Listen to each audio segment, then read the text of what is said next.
Welcome to the Threshing Floor Podcast, your premier destination for discussion and commentary on the redemption trading card game and its community. Kick back and relax as we catch you up on the latest news, tournament results, and deck building strategies to take your game to the next level. Now, here are your hosts, John Hendricks and Agur the Wise. What's up, guys? How you doing? Welcome into episode 97. 97, the big 97, the Nick Bosa of podcast. Yes, that's right. Number 97. Man, it's going to sneak up on us. We're going to have the 100th episode. We're approaching Wilt Chamberlain's score there.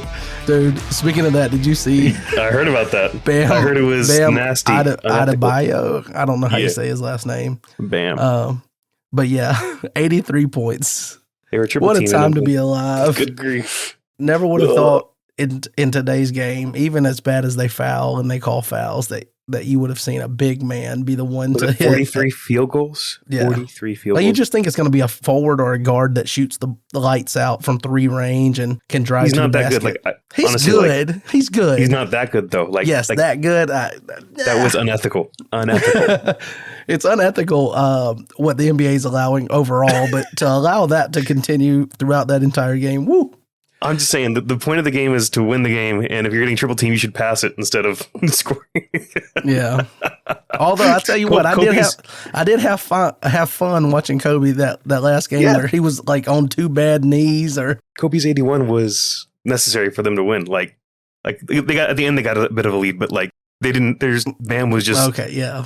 Was just getting a huge point score the whole game. Now he's going to have mandatory, load management for the next 3 weeks to recover from it. Yeah. But anyway, that's enough for sports for the moment. But we are here for episode number 97. I'm excited. I feel like I have an abstract idea of what we're going to do or what we might do for episode 100. We've been talking about it. We are on the road to the 100th episode. But I feel like it's also sneaking up on me because we have 2 more episodes before the 100th episode is here. Yeah. So we're at 97. That means we have 98, 99, and then whatever we're doing for the 100th. So it's upon us. Speaking of, I'm anxious. I know you guys can't see, but I've shared some of these. But look at these fancy foils. That's awesome. I know you saw the picture, but it looks better in person. Look at the mad scientist. That's crazy. I love it. We have the test batch of cards. I actually have to go ahead and put in the order. I'm going to pay the rush to get those in so that at the time kind of sync it up to have those with Andy so he can start dispersing them with orders, distributing them kind of at the same time that we do the 100th episode. So if you guys have any ideas of what you think would be cool for the 100th episode, whether it be, hey, let's do it live stream it, let's have, a bunch of guests swing through. I know that those are kind of the ballpark things that people have mentioned. But if you want like topics, like what would you like us to use because it's going to be naturally kind of a recollection of what the podcast has been throughout. Again, it's like 5 years now almost, or coming up on 5 years, to where we've got a lot of things we can talk about that we've done, kind of transitions through time and things. Not to get boring with it, but it'd be kind of a cool time to reflect on it and maybe talk about, maybe even some of the future goals for the podcast. But anyway, if you guys have any cool suggestions, what you think would be cool, what you would like to have on the 100th episode, we're all ears. Just throw out some suggestions. Mm-hmm. So, Jake, what are you doing for episode 100? What am I doing for episode 100? It's a secret. It's a big secret. Well, hopefully you'll be recording. I hope so. Yes. But we do want to let you know that this episode, like all of our others, are sponsored by our friends at Your Turn Games. That's Andy and Kelsey Fish over there. We've got a lot of love for them. Thankfully, they've got a lot of love for us back. And it's kind of worked out well. But that kind of leads me into the first cool thing that we want to talk about here. So I know last week I said I was going to get better with it. So I'm going to go ahead and get better with it. I'm going to hit the clip now. Sit back and relax while we get you caught up on all the latest news and notes from around the game and the community. So like I was saying, Andy's our boy. We're ride or die your turn games guys, right? But long time retail business for the game, Three Lions Gaming, has been purchased. It has been sold. It has been purchased. Crazy. So it originally was founded from Doug Gray. Doug Gray then sold it to Ken.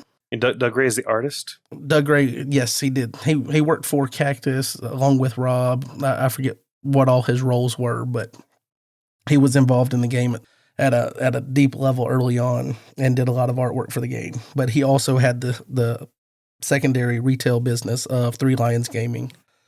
Then he sold that to Ken, and Ken was the person that just sold it. But in between that, so Ken then sold it to Travis, who we had on, I forget what we titled it, was like Three Lions and an Elder, but Travis, who hosted Nationals in Cincinnati, and then maybe in Texas as well. But he was with the game. He was an elder for a little bit. He owned Three Lions Gaming for a little bit, then turned around and sold it back to Ken. Ken's had it pretty much the whole time that I've been in the game. So I got in the game 2019. I think that was around the time that he purchased it back. And it's, it's not, I don't think I'm casting any dark shadow or unveiling the truth to anyone that Three Lions Gaming has not been super active.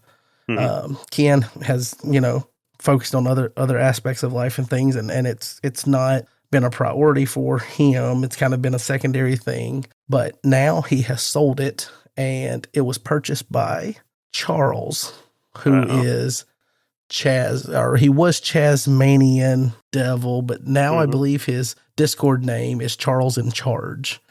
And so Charles has purchased Three Lions Gaming. He did a Zoom call, and I was able to get on and take part in that. And it was kind of cool to hear him talk about the acquisition of it and kind of what his goals are with it. At least, at a surface level, I think a lot of it's kind of a work in progress as far as, filling it out and stuff. But I am excited for it.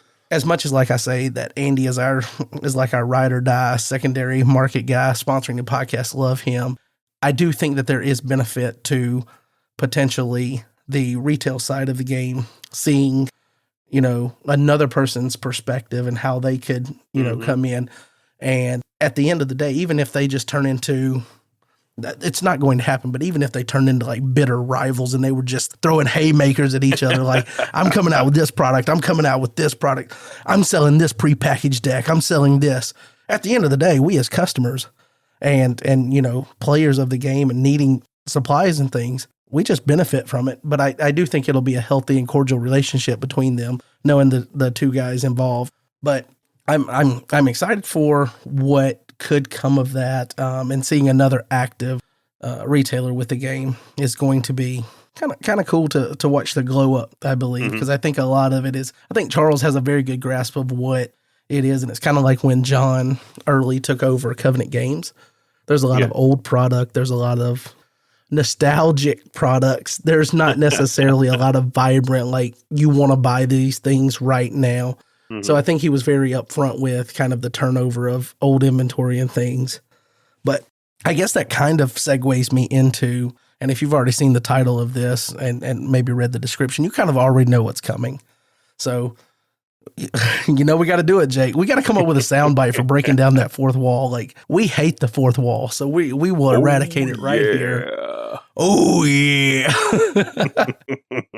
But we're planning on, assuming how well this goes and schedules aligning for tomorrow night. So this is another time where we're doing the two-part thing. So we're recording tonight with Jake here for the main body of the podcast, the things you come to expect. And then we're hoping to be able to sit down with the Watchman, Derek Tirado, tomorrow night and record it. People, you might hear that name and be like, what? Who is that guy? I've never heard of him. And that's fair, right? Like, if that's your reaction, then that is fair. But I tell you what, Derek is a really cool guy, and I'm going to love being able to use the podcast here to kind of reintroduce him to the community and things. And, he was heavily involved in the game when I came in, and I want to say that honestly, he was part of me sticking with the game for a while. early on. Not that I was not going to potentially find it on my own to be, that enthralled with this game, because I think the concept of the game is cool and all of that. But Derek really took it personal as a retailer for the game to try to be part of the force of growing the game. And, he kind of reached out when I made my first purchase or whatever, and it kind of developed into, obviously there's a business relationship there. He's obviously making money and things, but he also wanted to make sure that people learn how to play the game the correct way and things like that. And I'm super thankful for that. Dude, I remember a Storehouse was like a super hard to get promo when I first got in the game, and it was sold out all the time. Mm-hmm. And he either called or texted me. I forget what it was. He's like, I just took this in on a trade, and I'm not going to put it on the website before I ask you, but you've been looking for one. Do you want one? And this is the price I'm going to list it at. And he gave me the first crack at it. And I thought that was so cool. Like, this game that's kind of still abstract for me a little bit. You know what I mean? It's kind of abstract, as in I'm not plugged in with a deeper community yet at this point. And the guy at the website where you buy the cards is reaching out to me. And so it's kind of cool. So it's going to be nice to be able to catch up with him. He's been out of the game, or I won't say out of the game completely, but kind of away from the game the last couple of years, working on his personal business. And I don't know how much I really want to say here, because I think that's going to be part of what he talks about. But I'm excited about having him, and it's kind of a perfect timing for the Three Lions Gaming purchase or whatever by Charles, the transaction going down, because now we'll get to kind of pick his brain about it and how that works and stuff. Yeah, that'll be interesting.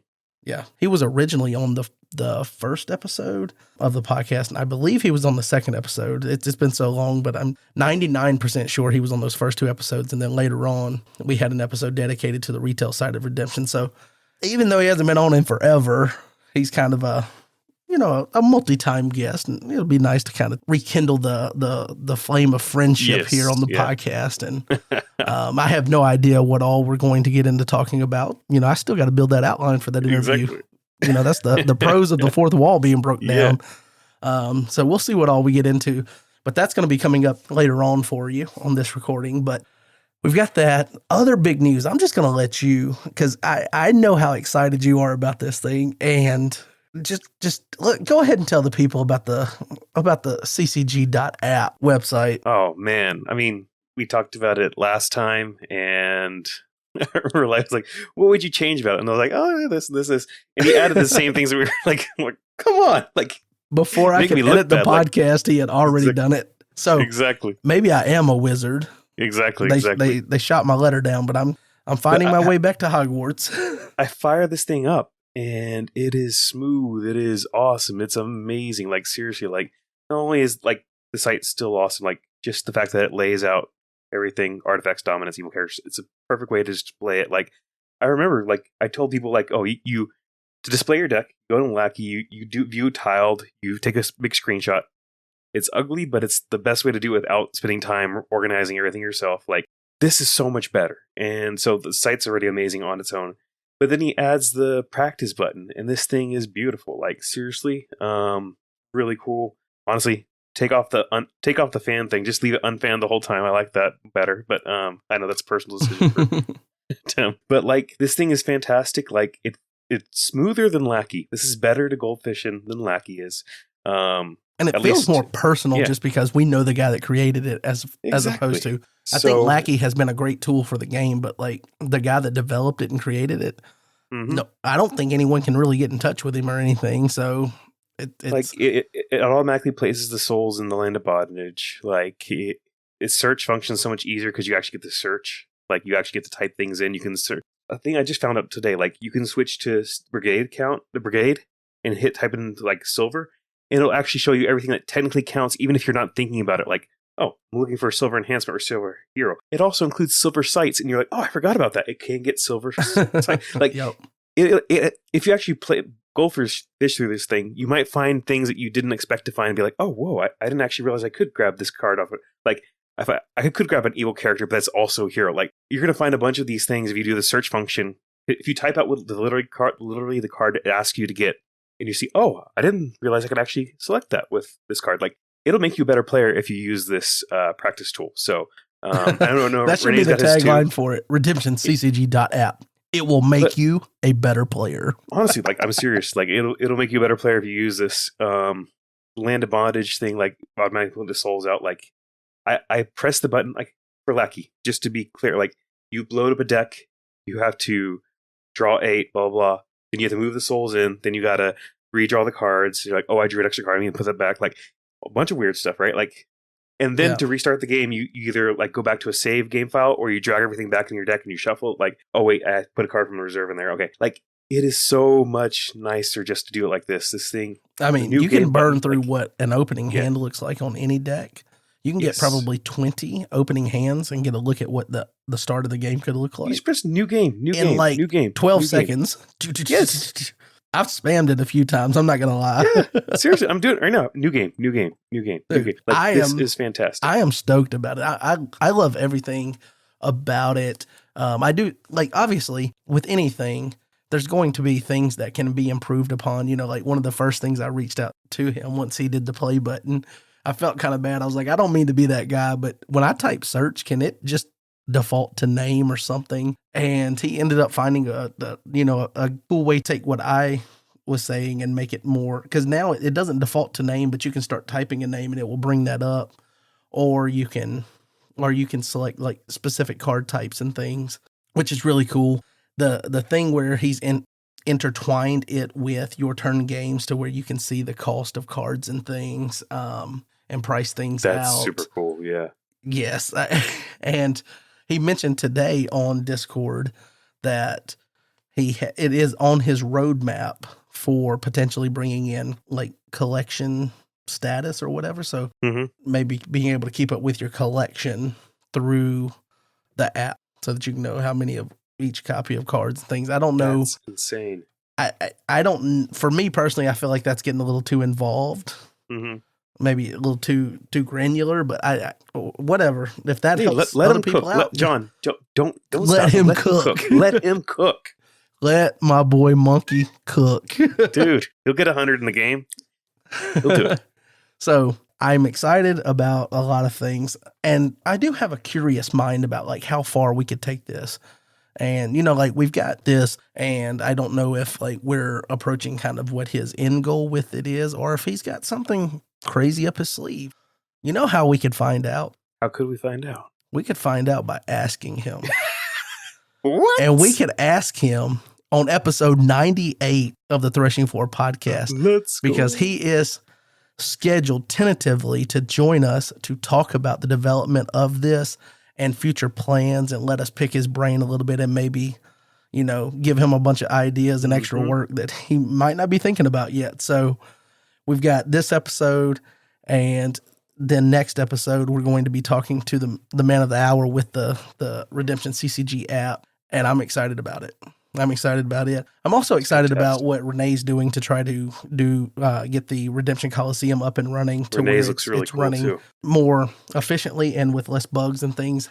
And I think eventually being able to take this deck builder, create a .txt file, and then pull that over and be able to play online after you can do your test hands and gold fishing here, then you can switch it over and play online.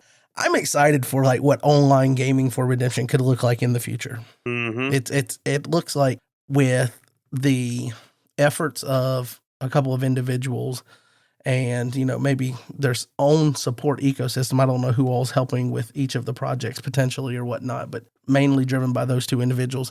It could change the way that we play Redemption online moving forward as far as, you know, digital games.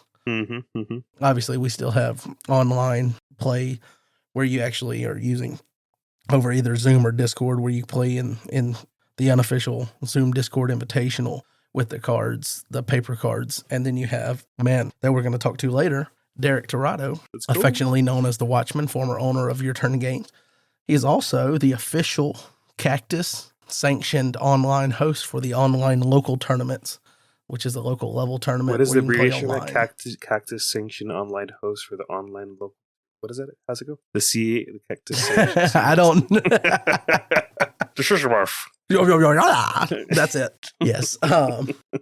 But I'm excited for all of that. And I know I keep saying the word excited. I'm excited, dude. I am blown away. Because think about it. A year ago, did you think either one of these things would be like they were just an abstract thought of it would be cool if this is, and now we've got two things actively in development that could lead to a self-sufficient online gaming platform. Babooni is like, he might be artificial intelligence, just like the depth of knowledge he has and the ability to do things. Like, honestly, I wonder sometimes because he's a fun guy, but at the same time, that could just be very complex large language models. And because he has these incredible skills, it makes me wonder about if he's actually a human, you know? I feel like his humanity is not in question with me, but you do you. No, but he's a whiz at this stuff. Like, he always blows me away with what he's able to design, but he's able to code, and the amount of dedication he brings to the community. He's a blessing from God. Yeah, definitely a blessing to the game, and thankful to be able to have interacted with him for a couple of years now, and he's no longer like an abstract acquaintance or whatever. I've interacted with him enough that like that's my friend, that whatever. But when you talk about all the cool things he's doing, it was like it's kind of cool to be like, I know that guy that's making it happen. I know him.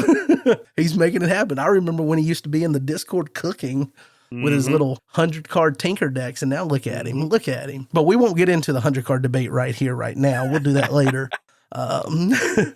But another thing that I want to highlight and spotlight a little bit is we usually mention and give a shout out to Jaden and what he's got on his latest videos and things here and there. And TM, obviously, you know that those are the main people as far as volume for YouTube video and video content. But without getting in too many details, I guess it was last Thursday, Brad reached out to me and he's like, hey, I want to start a podcast for recapping our weekly Bible study on Wednesday night to where on Thursday we push out a podcast. And I just started thinking about, do I know anybody that's, involved with podcasting that might could give me some pointers and things? And I was like, you do know a guy, me. So we ended up meeting up, and I had lunch with him at his office there at the church. He's become the senior pastor at church, so he's got the bigger office now. So his office has a small, I say small, for it being a conference table, it's a small conference table, but it's still a pretty good sized table for you to have just in the other half of your office, not where your desk and bookshelves and all that is.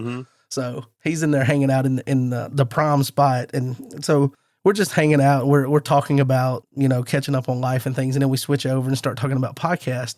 And it's just weird that all this happened at the same time. But it was around the time that, well, I guess it was lunchtime and shortly after. So Jaden's video had posted and gone live. And we were just needing to, I forget what it was. We were going to YouTube for something, but it was in context of the podcast. And I saw the thumbnail and it didn't have the full title. It was just like Blue Babylonians or whatever it was. I was like, oh, that's pretty cool. Let me click on that real quick. And and before I realized, the full name popped up, and before I could see it, Brad's like, oh, it's Hendrix clickbait because it's a subtitle. And I was hilarious. Like, oh man, he really did get me. He got me. So it was hilarious. And the fact that like Brad was there in that moment for that, it was just icing on the cake, man. It was hilarious. I ended up watching the video. It was kind of cool. He was trying to position that maybe Blue's not as bad as I made it sound when we answered the community mailbag. But all I'm saying is play with it across 8 rounds at Nationals, 9 rounds at Nationals, big dog. You'll figure it out quick. But it was a great video. Kind of cool getting to see him and Josh Potratz, Kevin the Dude, link up. Cool. Even when their games aren't all that interesting, because this game didn't end up being an interesting game as far as it wasn't like a back and forth. It was just kind of Jaden got out early and kind of pushed to the end quickly. But getting to hear them talk about deck building strategies and things at the end is always kind of a cool little gem or nugget of those videos. Yeah. So I just wanted to give props to Jaden for coming up with a cool title and sneaking it in there to where I got. You got me. That's really funny.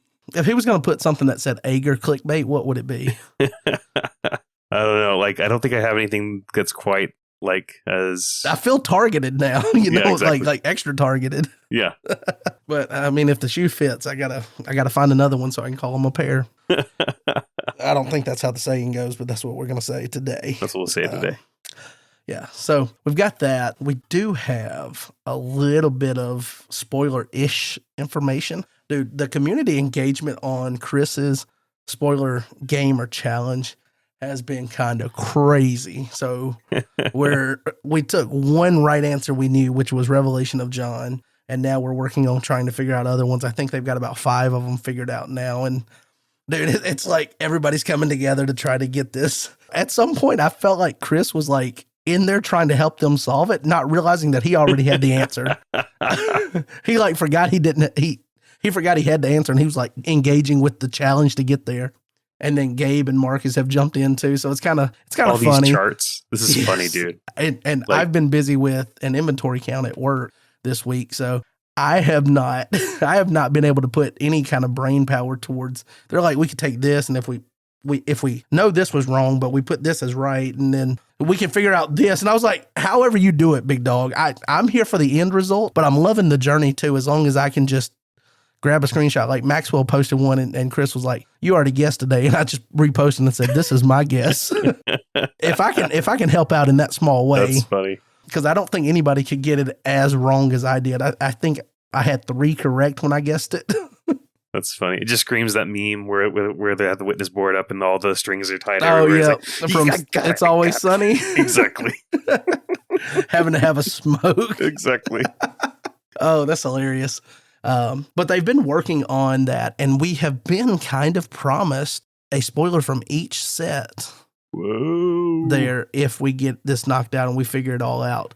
I don't know that they thought it was going to be crowdsourced like it has. So hopefully that deal is still in effect. But I'm excited for figuring out kind of what the bulk of the content could be for Roots, or Roots really 2. cool. So all that work of collaboration is leading us to our favorite thing here on the podcast, which is juicy new spoilers. The following segment contains spoilers that may or may not have been approved by the Royal Order for the Secrecy of Expansion Sets. Proceed with caution. We will not proceed with caution. You know why? Because I forgot to mention off the top, but right now is a perfect time to remember it. We are fully funded. So we already knew that Rob was kind of, doing the cool thing and going ahead and moving forward as if the fundraiser was fully complete, as in we reached the final goal. Yeah. But Chris shared an update that we were $400 and something away. I ended up putting an order in, and then at least one other person did. And we have crossed that threshold. So we are now fully funded for Roots 2 officially. So even though we were already operating under that, which takes a little bit of the pizzazz away from it, but it's still kind of cool to know that we came together as a community and we have fully funded this. So we are now getting all of the Roots cards. So they're not going to have to cut anything, which is great. And we've got 2 spoilers that came out. And again, I mentioned, the collaboration, maybe we'll get one from each set of cards that are having a reprint. So we might, we might be trending in the right direction for, spoiler season.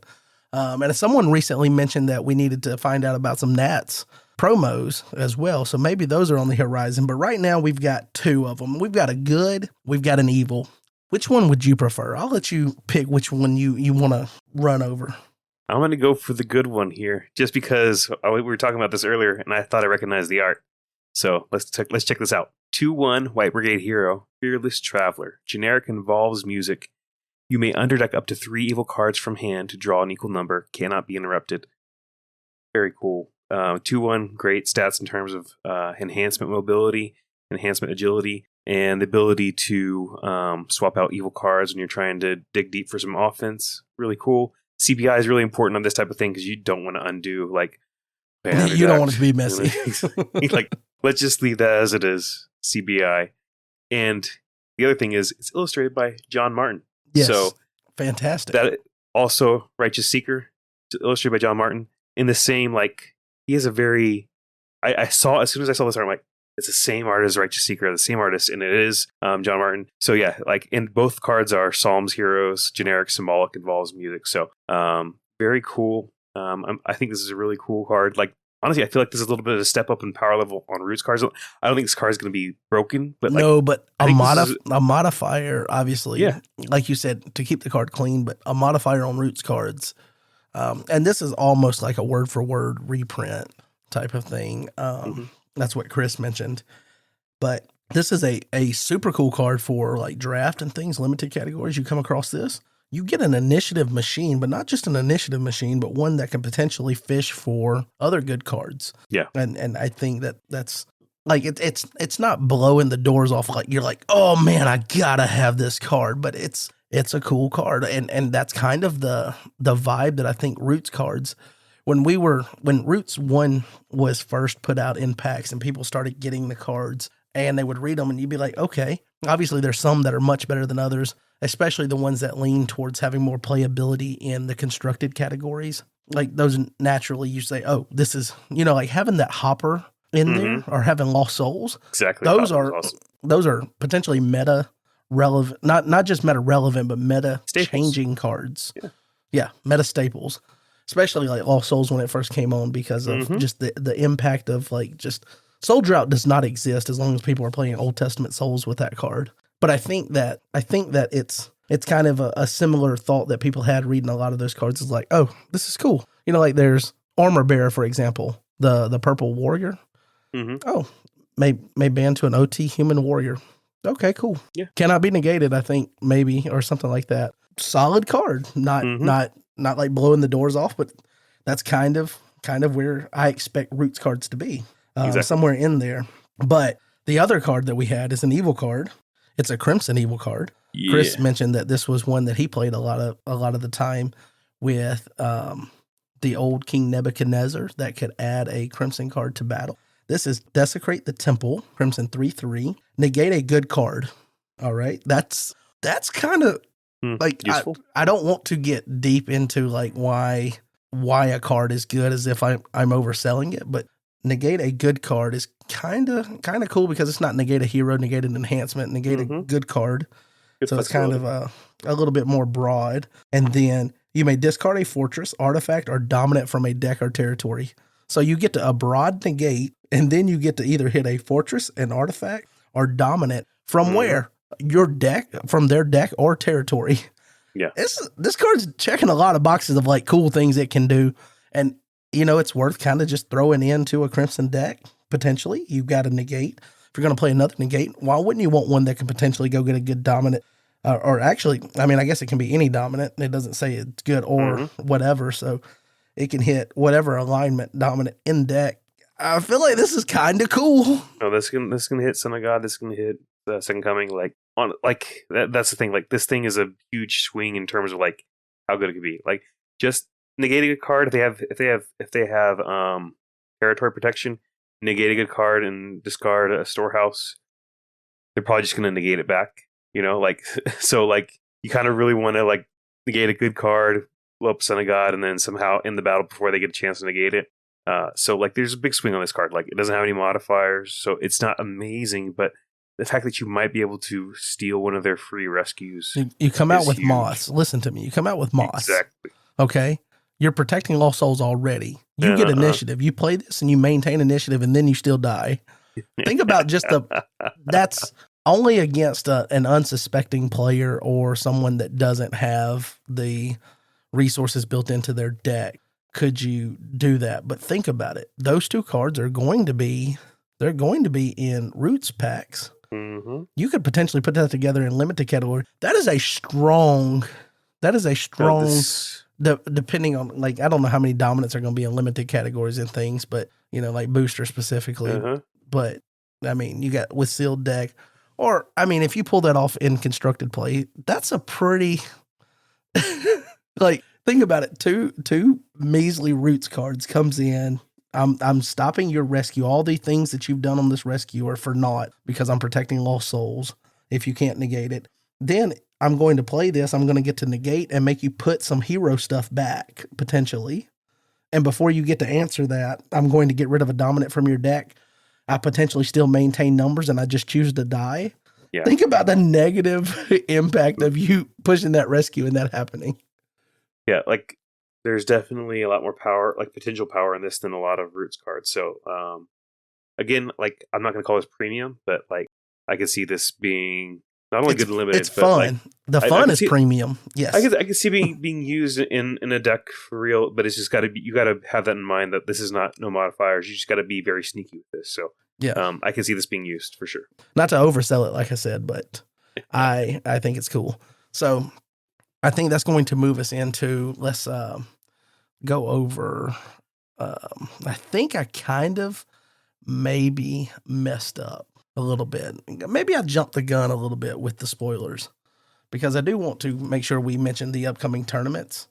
So I'm going to, I guess, circle us back. I guess we didn't specifically say we were done with current news and things. We just threw the spoilers in there because we like them. Is there anything wrong with liking them? I don't think there's anything wrong with liking, spoilers, but we also like tournaments. Tournaments coming up, and there's obviously some local and districts that are happening kind of all the time. So we're going to kind of focus mostly on the state tournaments and things that are going to get people traveling here as we kind of ramp up into what is the spring tournament season. So the first tournament is going to be coming up. Probably you're going to have these results by the time we record next. And again, just as a preface for anyone that is listening here to the podcast, we do love to share the results for state level tournaments, regional level tournaments. I don't know necessarily that I know that at times we have shared some local and district tournaments, but I don't know necessarily that we have the bandwidth to constantly be able to share all of those, and including some and not others would feel bad. So at least state level tournaments, regional level tournaments, we would love to share those results on the podcast and kind of make, the existence of those tournaments and kind of the results of them a big part of, our coverage of quote unquote the tournament season. So anybody that's hosting those tournaments, anybody that's attending those, if you want to have those shared or you want to help us out with our desire to share those on the podcast, it's kind of a delayed process with sending in the results to Rob and waiting for them to get posted. So just shoot us a DM, get in the Threshing 4 Discord, share them in the main Discord, and we can pick the information from there. But we would like to go over them. So just be mindful that we won't have tournament results to share if they're not shared with us. Help a brother out. Arkansas State Tournament. It's going to be the first state tournament, and it's coming up on March 20th and 21st. And it's going to be hosted by Jamie Collier at the Brooks Residence. And that's going to be in Lowell, Arkansas. And all of this information is on the official page for tournaments. That is on Cactus Game Design. You can also get there by going to Land of Redemption Tournaments, checking that out, and it'll port you over to there. Oregon State. That's going to be the Oregon State Tournament hosted by our friend Chad France. And that's going to be at Skyline Baptist Church in North Bend, Oregon on the 27th and 28th. Kentucky State. And then likewise on the 27th and 28th, hosted by Brian Jones, who is the host of Nationals, the official singular host of Nationals. He's the main point person. So if we fail at any point about anything Nationals, since I am helping with the host team and things, if we fail, I want you to know exactly where to point your finger. You point it right back at Mr. Jonesy himself. But the Kentucky State Tournament, which has been a fantastic kind of melting pot of people from different regions and things. So it's a really cool case study for Nationals, or it has been the last couple of years, to kind of see what decks, what the meta share or meta market share is for each kind of deck that we know about and things. And there's always a couple of decks that kind of show up for the first time there, which is cool. But that's going to be at Oakdale Christian Academy in Jackson, Kentucky. And I know for a fact that there is plenty of lodging opportunity available, free lodging and things. So if you have a chance to get to Kentucky State Tournament, you should definitely do so.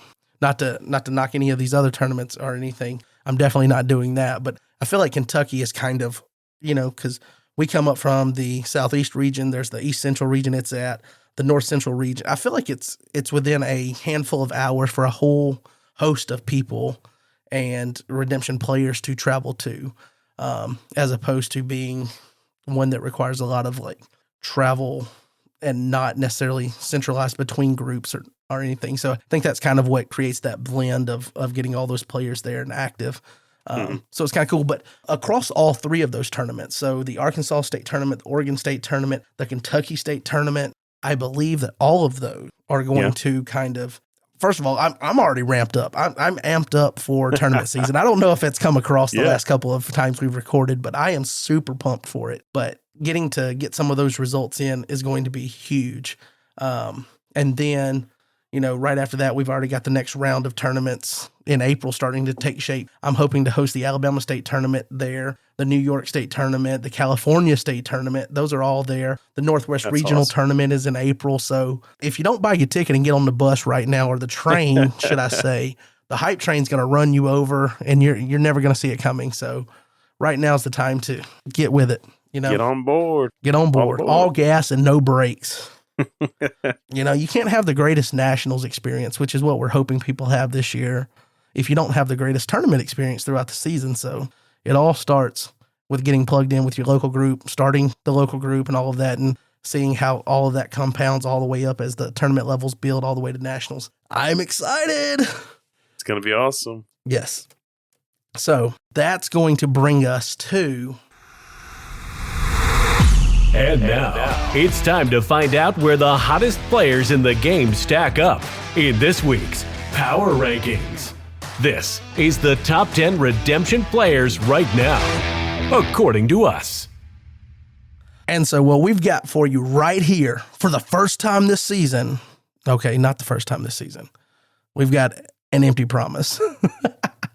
Sorry to tease you guys. We do not have Power Rankings. As much as I wanted to with the inventory count this week, I have not been able to put a lot of thought into it. I did reach out to some of my peeps that helps come up with some things for the podcast and asked about rankings and things. And I got some good feedback, but I still did not feel like I had time to dedicate and settle on that. Plus, by the time we record next time, we'll at least have one state tournament in the book. So we'll have a little bit more data, but I thought I would share kind of the disappointing news here, but also give you a little bit of kind of insight into maybe what I'm thinking and things. And one thing that was brought up, especially for the constructed categories, but also maybe the other categories, is in addition to what we already use, which is the Lackey Grand Prix, the big tournaments that we know about, and then kind of people, their deck building prowess and decks that they're sharing, since that's going to be a lot more upfront and kind of available and accessible with the Redemption CCG app, having the community decks and things. We're going to be able to see a lot more decks and kind of analyze them at a bit of a deeper level from just somebody posting that, would you say that you take and you crop and you got this screenshot and it's not great. But it's what we've got. So we're improving from there to where now you can click and bring up a lot of things about decks. So I think all of that kind of compiles into what we would use to rank the top players. Like if someone comes out with their own deck build and maybe they're not at the very top, but they're consistently hitting a certain mark, I think that pushes towards their overall value as a player, and can be used in analyzing them. But I also think that one thing that might be cool is to start using some of how do I put this delicately? RNRS, the Redemption National Ranking System, is not great.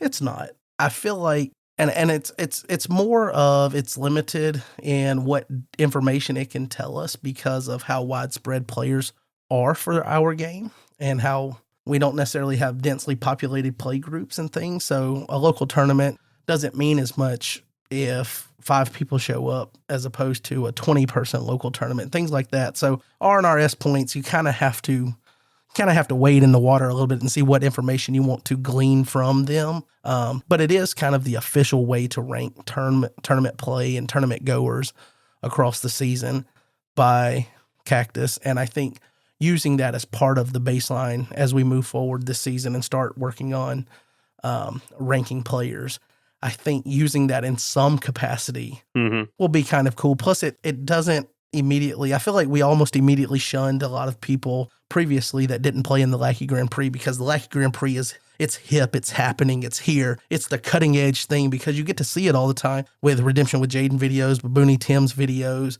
You hear Chad, he puts out his deck and says, "Oh, I won the Lucky Grand Prix with this deck," and it's got a bunch of things. So it's a kind of out in front, publicized thing. But the players that don't play in that, I don't think by default they should just get a less fair shake at being part of the rankings. I think the Lucky Grand Prix is part of, and the Zoom Discord tournaments, those are part of the overall picture. But another part of the picture could be bringing in RNRS as long as we know that we have to weight it a certain way. So I think that the potential of using the official ranking system as part of the criteria that we use to come to the top 10 may give us the chance to include some people that wouldn't otherwise potentially be there, at least on our radar, because we haven't previously used that as part of the criteria. But I think in the spirit of the game and that being the official way that ranking is done across the tournament season, using that. So what are your thoughts, Jake, about moving forward? Because we're kicking the can. We're promising them a list, maybe next episode. I wish I could say for sure next episode, but we'll have to see. But what do you think about maybe incorporating some RNRS into the criteria? Yeah, I don't think RNR, like you're saying, I don't think RNRS is a good primary diagnostic tool. Like, obviously, it's not a perfect system, but it's a useful system in some sense. So, like, we can actually have it as, like, not like if I'm putting a number to something that doesn't need a number, but if we give it about 20% of the weight, that means something. So it's something to notice, something to pay attention to, and something that we can actually use that'll help. It's just another tool to help us hone in, because we know that basically we're perfect, and if we add this extra tool in, we even more perfect. So, exactly. Yes. I feel like we'll almost be kind of like baseball statisticians then. They're like, yeah, these are his stats, but does he pass the eye test? Exactly. And so you still got to get by Jake and John's eye test. But yeah, so I didn't want you guys to think, if I completely ignored it and didn't mention it at all, I didn't want you guys to think that we're trying to do away with it. Obviously, I think the rankings work better as the main tournament season is happening and unfolding. It's kind of hard to have enough data outside of that currently. So once we get it rolling, we'll be rolling all the way through Nats. And then shortly after Nats, we can give you kind of our final rankings with the results of Nats in mind. But that's where we're at on that. So I'll give you a choice, Jake, right here. Give me in the co-host chair. You've got some big power. On one hand, we could do Deck of the Week. On the other hand, we could get the mad scientist in the lab. What are we doing first? Let's hit with the deck of the week first. Okay, I like that. Let's go Deck of the Week. This week's Deck of the Week is presented by Your Turn Games. Join us as we take a deeper look at a deck that has sparked our interest and spotlight the mind behind it.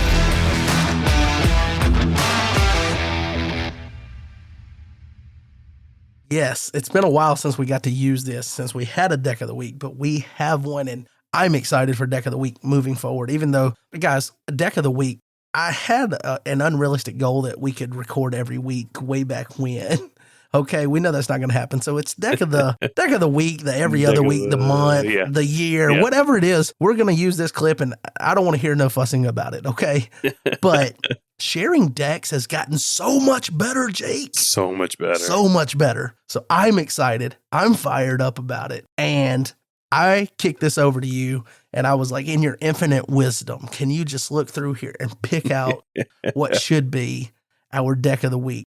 And it didn't take you long. No. You found one, and you were like, all right, this. So tell us all about what you have chosen here. I fully support it, too, and I've got my own thoughts, but I'll let you kind of take the reins of telling us about the Deck of the Week. Okay. So this is a classic, well, not classic. This is from a classic deck builder. It is... He's going to say the line. Avengers Assemble. Come on, let's go. Avengers we got the cap here. Assemble. Exactly. We got the Autobots, cap here. Roll out. What? I'm sorry. That was more of a Transformers guy. I love it. Okay. But yeah, we got Cap here leading his squad, and Chad's got a really cool deck list here. One thing I'm going to talk about straight up, as he mentions before, this is not a deck list that is necessarily going to be the strongest deck list at a tournament. But one thing that's very cool about this deck is it has very solid play patterns. And I think if you're trying to get someone into Redemption in terms of like, I want to learn tournament play, but I'm not ready to take on the biggest decks, the most complicated skill like I don't know the skill branches. This one is going to be a good deck decision to take branches. To a decision branches, yes, like exactly. Sorry, yes. Forgive me. No, you're good. Like brain. skill branches, sure. Like yes. I decision branches is definitely the right word. The skill dictates which decisions you go on the branch Mm-hmm. tree. So, but yeah, like for the simplicity and straightforward nature of this, Mm-hmm. I think it is a very good deck. Yeah. So Avengers Assemble is a deck that's built around fight by the numbers. The key hero in this deck is Captain of the Host Roots version 2. So we're not talking about any rares. We're not talking about anything that's hard to assemble here. The deck has a high cost on the Redemption CCG apps count, but I think that might just be from $538 if you want to build this bad boy. I think that might just be from some of the promos or something like here. Like we have a promo Son of God in here, and Second Coming obviously in 3 Woes. So I think you can do this for a lot less than $500 because most of these cards do not seem. I don't think there's many ultra rares in here, but it does not seem like a very expensive deck to me. In that sense. And look, I'm not judging the tool. If it says it's a $500 deck, it's a $500 deck. You may not have to pay $500 to assemble this deck. I don't think so. Because I don't think most people are going to have to pay straight retail when they build a deck. A lot of people are going to have some of these cards, especially. There's a handful of root style cards in here and things like that. But I think you're right that it feels a little high when you look at it. But that's what my boy Chad does. He just builds these high dollar, high value decks. You're going to spend a pretty penny, but you're going to be able to go soul surfing and assembling your Avengers and all of that. I mean, he names his decks like he wants you to just get fired up watching Saturday cartoons all over again, doesn't he? He does. But this deck is just really cool because it's using Captain of the Host as his main character, fight by the numbers. It's got a lot of enhancements that are CBN and CBP that can go through his ability. And he's just saying, like, a lot of decks are weak to constant fight by the numbers. A lot of decks are like, oh, I didn't expect you to be negating my Wandering Israelites. I didn't expect you to be negating blah, blah, blah.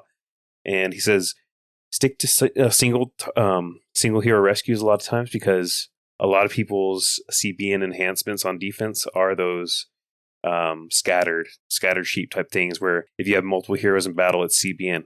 But if you just have Captain of the Host, like they got to deal with him and he's fight by the numbers. So very cool. The deck really abuses stone carriers to be the constant tool to get to Captain of the Host because it's wilderness. There's a lot of cards that get to you to a wilderness hero. Medad, Angel of the Winds, there's the Lost Soul, Aimless. There's a lot of cards, Joshua's Covenant, a lot of cards will get you to a Stone Carriers. Then they block Stone Carriers and you get to pop in Captain of the Host afterwards, which means that he's going to show up and negate what they did already. So they had these CBB characters, they get negated. And it's just a really cool setup here. I think this is a really fun deck, and it's going to be something that you can actually take to a tournament. You can read this because he gives his deck list. We're going to have this linked in our episode show notes. We have the deck list and all of his notes. He's got a ton of notes in here about the deck, how it runs. You give this to a new player. You say, hey, you can run like this. You're going to be trying to negate all their enhancements. You're trying to negate all their characters. And you're just going in for these very simple but very powerful single hero attacks. You're not worried about banding everything at the beginning. You do have a few banding enhancements later because he does allow banding himself. But it's just really powerful.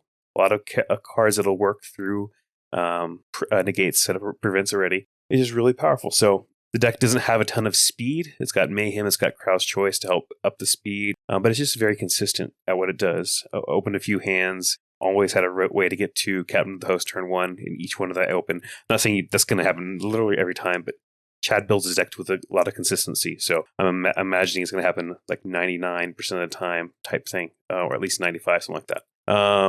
Again, other characters that do the same thing, Moses, Strong Angel, and Gyrus. So very cool deck, very exciting. The defense is black, gray, and chump blocky. Very cool. Cicera as a way to block with Old Testament enhancements can't be negated. Remember, that's theirs too, but like hopefully you've got a plan with your own. You got a Scattered Sheep, you got Stricken, you got Betrayal as very good evil enhancements. So there's a lot of threats in this deck. One of the cool things it does is Goliath's Curse. You can underdeck your own Captain of the Host to have it exchange again with the Stone Carriers. Just a lot of cool little things there. He's given us multiple paragraphs of tips and tricks and ways to run this deck. I would highly recommend this for anybody who is looking to play a deck that can steal games from anybody and is very simple to pilot. I think it's a really cool deck. Yeah, I do have a few thoughts. You don't start a podcast, get to almost 100 episodes and not have a few thoughts to share. But I think you went over a lot of the cool points about this.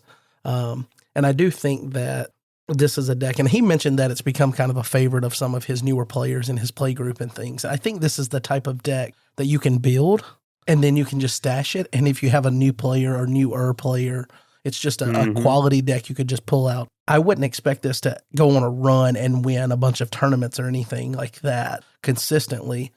But I do think that there's a lot of straightforward lines of play that still feel like you're having to do a couple of things to get to them. And so that a player can sit down and kind of have that aha kind of moment. Like I had an aha kind of moment when I looked over this deck list, because and then I did what you should do when Chad posts a deck is you scroll down now that it's in this format. He's ported all of his decks over. I think Chad, this is like the Chad segment on the podcast, right? We've had him on before in this segment and things. He's built enough decks that have found their way here. And he does a good job of taking his decks and actually being kind of a publicist for them and sharing them and promoting them and things, which kind of makes them a little bit more, I guess, visible to the community at large. So that's part of it too. But he also usually does a good job of providing enough detail and things. So that's where you can go and you can find a lot of the information about the deck to where when you finally sit down to actually play this deck, it's almost like you've done practice enough that you're just ready to go, right? In football, you have spring training, then you have, summer camps, and then you have fall camps, and then the first game of the year. You don't just walk out there and you're ready to go. There's a lot of practice and build up to it. And obviously you should do some test hands and things and be prepared with the deck. But just reading Chad's list sometimes makes you feel like you can skip all that other preparation and you're just ready to go. But I had that aha moment when he talked about having Stone Carriers. And like I knew when it first came out, I was like, oh, it can do that. Or it can go to a band that gets to Captain of the Host to negate like protected evil characters and things, or chump blocks potentially.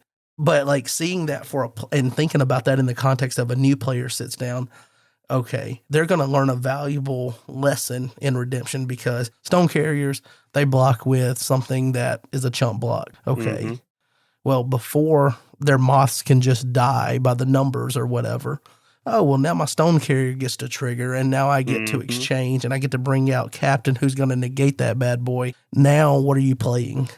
It's kind of a cool thing, and that's a lesson that someone can take from this little straightforward deck. And I guess not little. I said that. I don't want that to sound slightly condescending or anything, but I mean like a deck that it's not trying to pull its punches or anything. It's not like, watch me do this and that and then combine all of these things to get this one line of play. That's just an ultimate thing. But it's like just small, little consistent, like ones and twos that have to work together to create something like, pulling a Patmos early and being able to go Strong Angel and just have an enhancement to back that up. That's a strong risk, right? And then you have the Stone Carriers. You can see their hand with Teaching Parables or Angelic Guidance too. Like and you're speaking about winning tournaments with this thing. Like I agree in a high level event, nationals and states where you have your local players that are very strong. I would not expect this deck to win. But honestly, I could see this deck winning any small tournament where it's just like a bunch of you and your friends, and you're just like, hey, we're getting into Redemption, and some of your friends might be copying some of the decks from Babooni or somebody else, but they don't know how to play them correctly. Like, this is the type of deck that can punish somebody for not knowing exactly how their deck plays, or even punish an inconsistent draw from another deck. Like, one of the things that Chad does is makes these decks very consistent.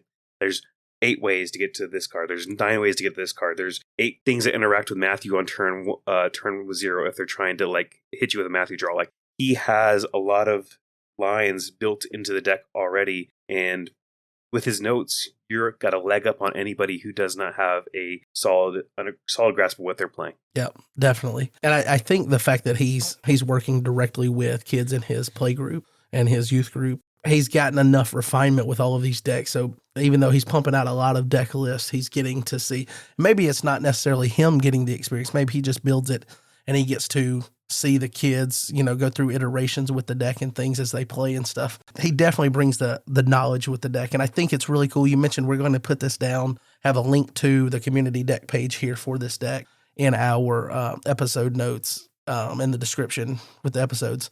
A lot of people probably just gloss over that. I usually just do something simple to say, hey, we talked about this, and not a real in-depth thing. But this is one of the cool things about having this new tool that Tim has worked on is now that these decks are easily shared and things, we can drop that link down there so that when we're talking about the deck of the week, you can scroll down. So as we've talked about this, by this point, you could have already scrolled down. We probably should have said that and led that off earlier, but you can scroll down, boom, hit the link and open it up on your browser. And it works on mobile now. Because that was one of the things I said last week we should work on.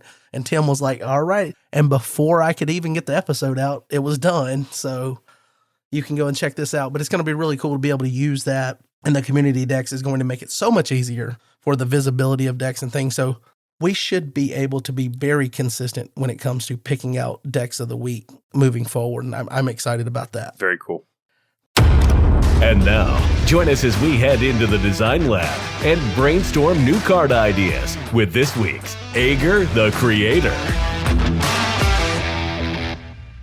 All right, Agur the Creator. You are Agur the Wise. You are in the game of redemption. I'm in the game. Well, will be whenever Roots 2 comes out. But right now, you're in the design lab. Got your mad scientist hat on. What have you got for us? The vials bubbling in the background. This and give me some grace, guys. I'm coming back to this. I'm restarting my slow brain here on this, but this one is one I've been thinking about on and off for a few weeks, and I'm calling this one Possessed. So it's Crimson or Crimson Orange. It's a generic 9/9 evil character, and the ability is pretty simple. Well, it is complex in a way, but here's how it goes. You may banish a demon from your territory or hand face down. If this character is defeated, you may add any number of banished face-down demons to battle. Cannot be negated if I can fit that on that text. But the concept here is, like, I don't like the way the possession works so far in Redemption. Like, it's kind of like adding characters on top of it. Like, that doesn't feel like I want to actually be evil characters that get, like, dragged into the battle. They already took hold, and now... Exactly. Yeah, okay. So, like, I want this guy to be like, hey, like, if you blow this guy up with an Angel of the Lord, like, a bunch of demons are going to swarm into battle. If you blow this guy up with some card that discards an evil card, like, it's going to swarm, like, he's going to have somebody else come in after him. So I think this is something I thought would be really interesting. I'm not even sure if you could do banish a card face down, but I assume you can. So anyways, I thought this would be cool take on possession on a human being possessed by a demon. I think that one of the cool things is if you get multiple blocks of this guy and they haven't release the demons by destroying him, you get more and more demons potentially as you keep on blocking. So I think it's pretty fun thematic. I like the potential design space of this. And granted, guys, he said give him some grace. He's working back into things. I am just now looking at this. He sent it earlier when we got ready to record, but I am just now looking at this for the first time. So my thoughts are completely organic and not like I've sat here and gone through them or anything. This is garbage. No, I actually like it because I think that the designers have, I know that face down things is something that they potentially want to bring to the game. Mm-hmm. And I think that they've tried, like with the Darkness promo, I just don't know that we have a good grasp on how to do that. So currently, I don't think anything that is face down or involves face down really creates kind of the impact that maybe the hope of face down cards would. But demons being able to do face down stuff like this, because I assume that there's also additional design space here for how many demons you might have, face down, banished, or whatever. Yeah. And it's kind of cool because, like, the nerd in me thinks about, okay, so we're going through life, and yes, I know that demons could potentially be among us or whatever. We depending on your cup of tea on the religious spectrum on the Christian faith, what chances are, people are actually actively walking around with. I don't want to get into theological debates and things. You don't want to talk about toll houses? But anyway, what I'm saying is the abstract thought of like hell and, it's not in our world currently, right? Yeah. It's kind of off realm. To the side. Yes, in the spiritual realm. Demons being faced down in the spiritual realm is like, oh, they're hanging out in hell and they're about to come. And I can make that jive with my nerd side, if that makes sense. Yeah, I got it. I think that's kind of cool. And then you could have cards that based on X is number of your face or number of your demons in or banished demons or something. I don't know, something like that. You could compound it and kind of work on like flesh out a few other cards that I don't know if you could make it like the whole thing that demons are doing, like drawing from the bottom of your deck, but it could just be another thing that kind of gives them a little unique touch. Not that they necessarily need it, but it's like you saying it's another take on possession. I thought GOC was kind of cool because you place cards on characters and that shows, but it became a little too easy to get your punch or punch your ticket for the benefit. Oh, I just, what is it? Restless Spirit. I bring him down. I play him out of hand. I negate the card over there. And now I go Simon and I choose the blocker. And I've done all this cool stuff based on getting to play one territory class character down. That's instant gratification. And this generation today, we got our microwave meals and things. We microwave our popcorn, we just want it right now. And this is kind of a thing to where you set it up and then eventually you get the big payoff ticket. Exactly. And there's something to be said for having to wait for your brownies to cook and not be gooey in the middle. You know what I mean? To kind of clarify what I'm saying about like why I don't like the place possession thing, because it feels like when you place them, they just kind of turn into like an equipment or like an enhancement that's on them. It doesn't feel like it's a character anymore, right? Like when demon is placed in something, it's now it's affecting it, but it's no longer fighting. Like it's no longer part of the actual battle. And I think that like I would love for them to actually like kind of swap in with the character they're possessing, that type of thing. That's what I'm talking about in here. That's what I wanted from possession is the character. Like I bring one character to battle, but technically there's more inside him. So don't freak him out. Like we are Legion. Exactly. So that's what I was looking for with that. I think it's cool. I don't think it's necessarily your best work.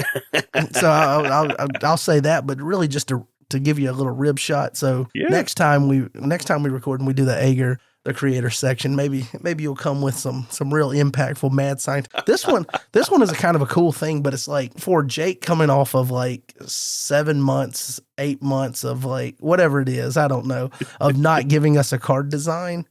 This is awfully tame for you. This isn't like trying to redefine the rules of redemption or anything. So we're going to need you to step it up and be a little bit more reckless with your designs. I'll step it up. Yeah, I do like it. And I like the potential concept of, especially like you mentioned them using their Angel of the Lord. Yeah, you can wipe my guy out, but you don't know what that face down demon is that I placed over here because it could be the deceiver. And then I bring him in and then I go and get anybody I want, a la Goliath, and I kick you out of battle. And now what, big dog? Exactly. It's kind of cool. I dig it a little bit. That's going to bring us to what's going to be our last segment here before we get into the conversation with Derek. Now, it's your chance to join the podcast and have your voice heard as we get ready to answer your questions with this week's Community Mailbag.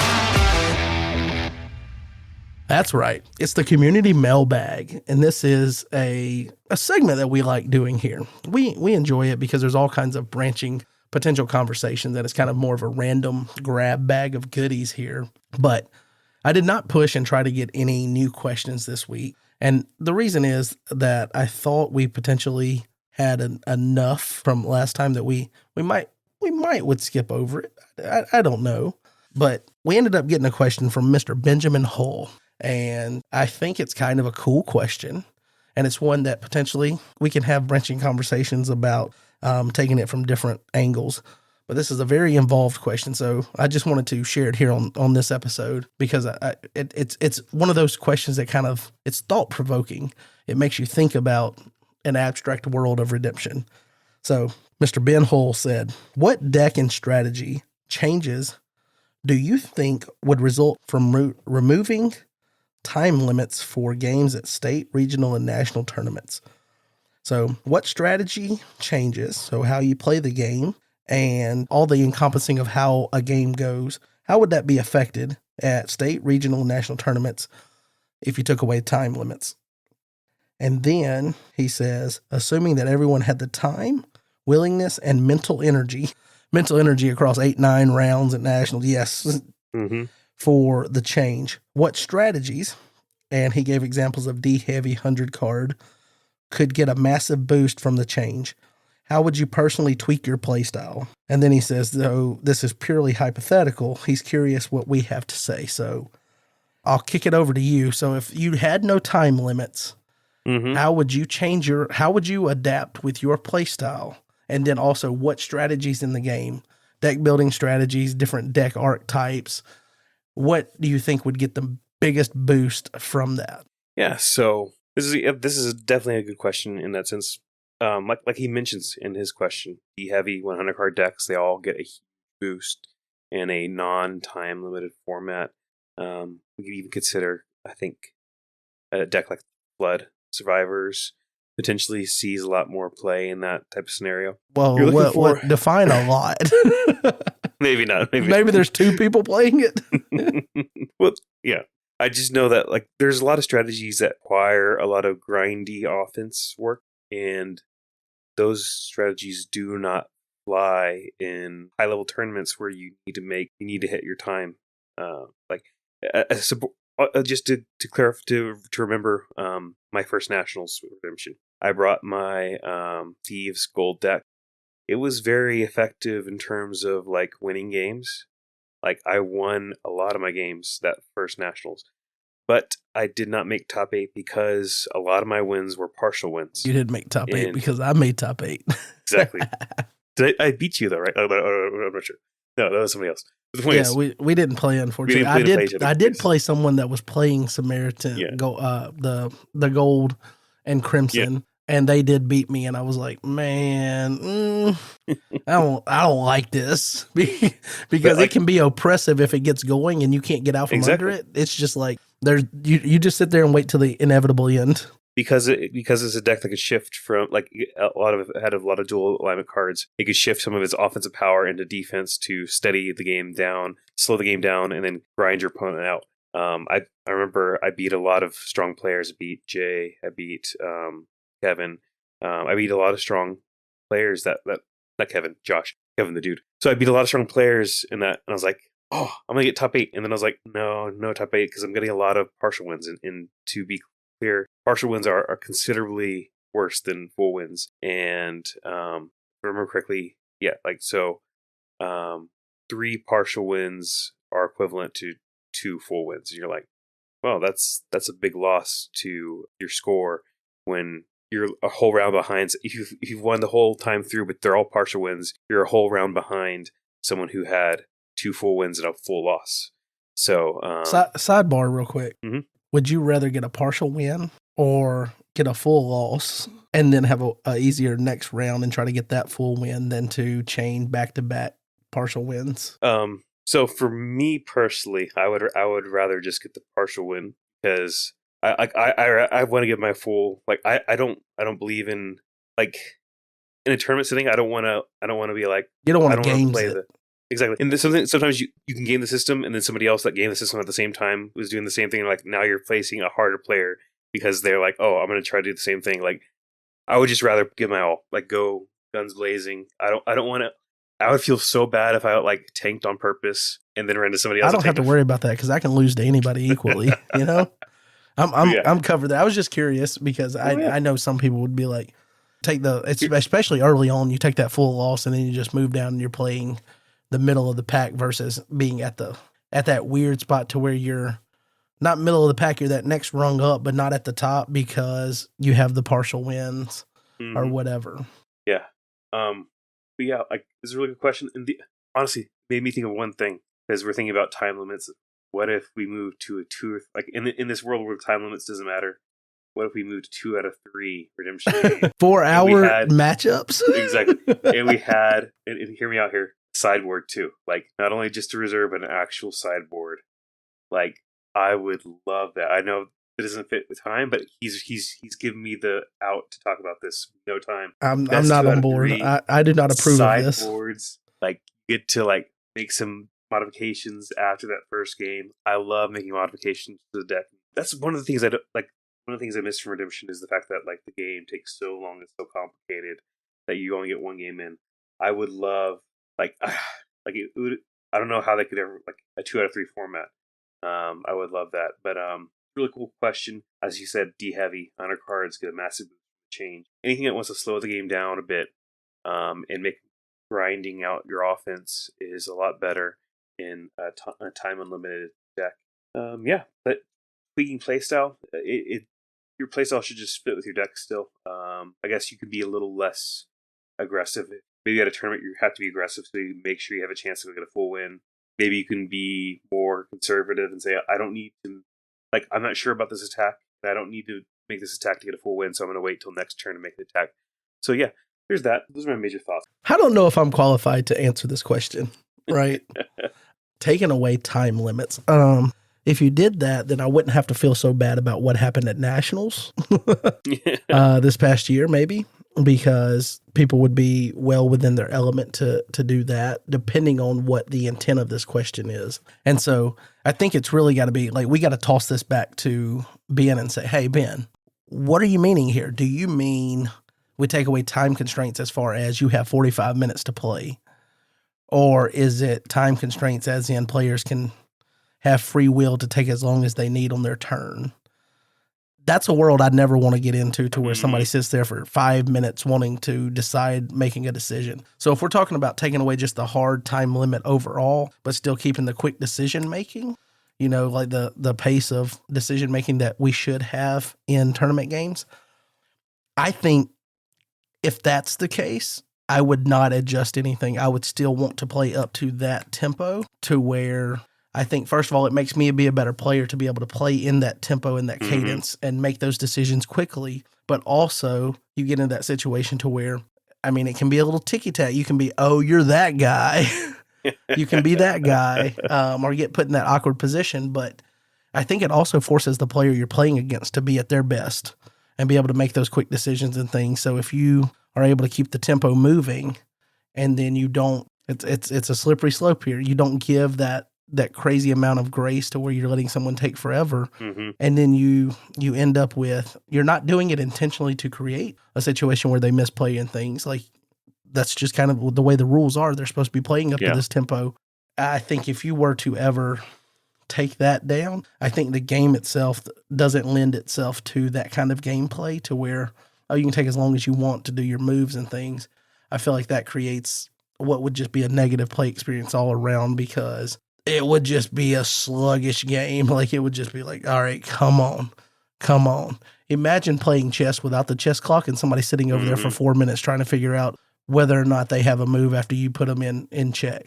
It's just like, dude, come on, make your move. You probably would have already made a mistake and I would have finished the game out, whatever it is. So I think if we're talking about just the overall 45-minute time limit, I think that opens up certain deck strategies, potentially like a D heavy, but not a D heavy. A D heavy doesn't mean decision heavy, to where you're taking a lot of time to make your decision. D heavy means like the people that play D heavy, probably the best person that I've seen personally play it was Tyler at Kentucky State a few years ago, or a couple of years ago, to where everything was like quick, and then putting the onus on you to where like you have to make your next move quickly.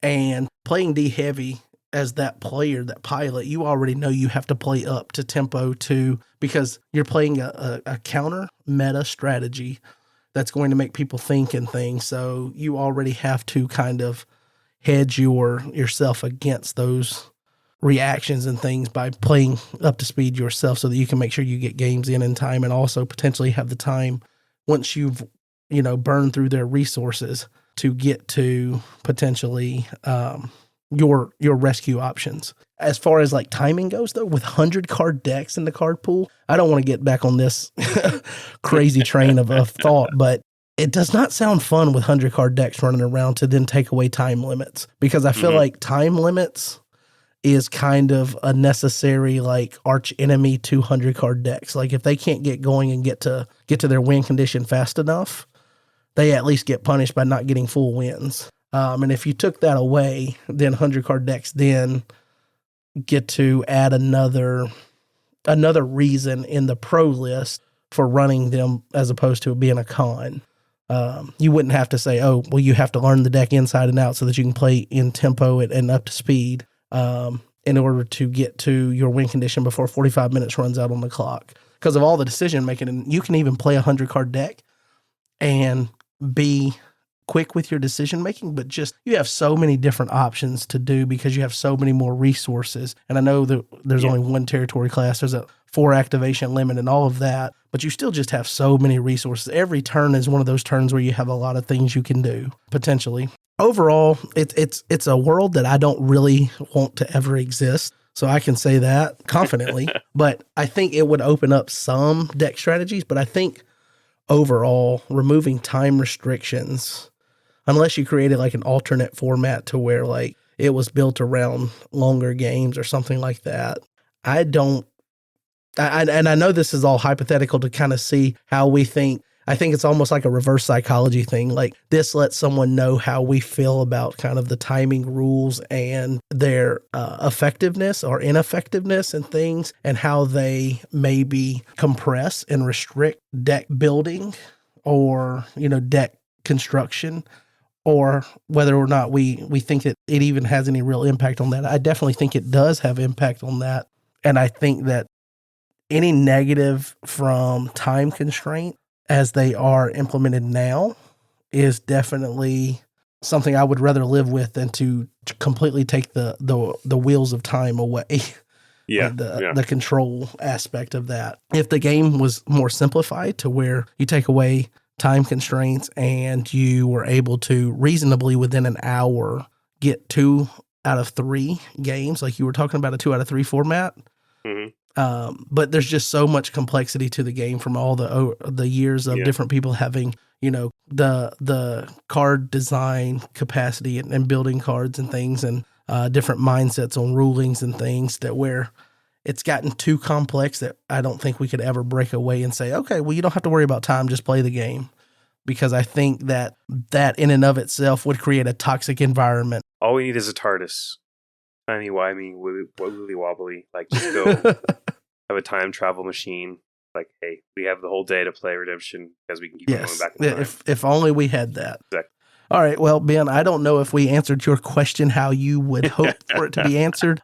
It's hard for me not to think you're jabbing at me and trying to make me relive past memories, asking about time constraints and things, but I'll take it at face value. I don't want to see a world without time in Redemption. I want, if anything, give me more time, like more time as in more restrictions on time. I don't know. We will get ready to talk with Derek Tirado, former owner of Your Turn Games, the Watchman, official, sanctioned, whatever we didn't come up with, blah, blah, blah, the sanctioned online host.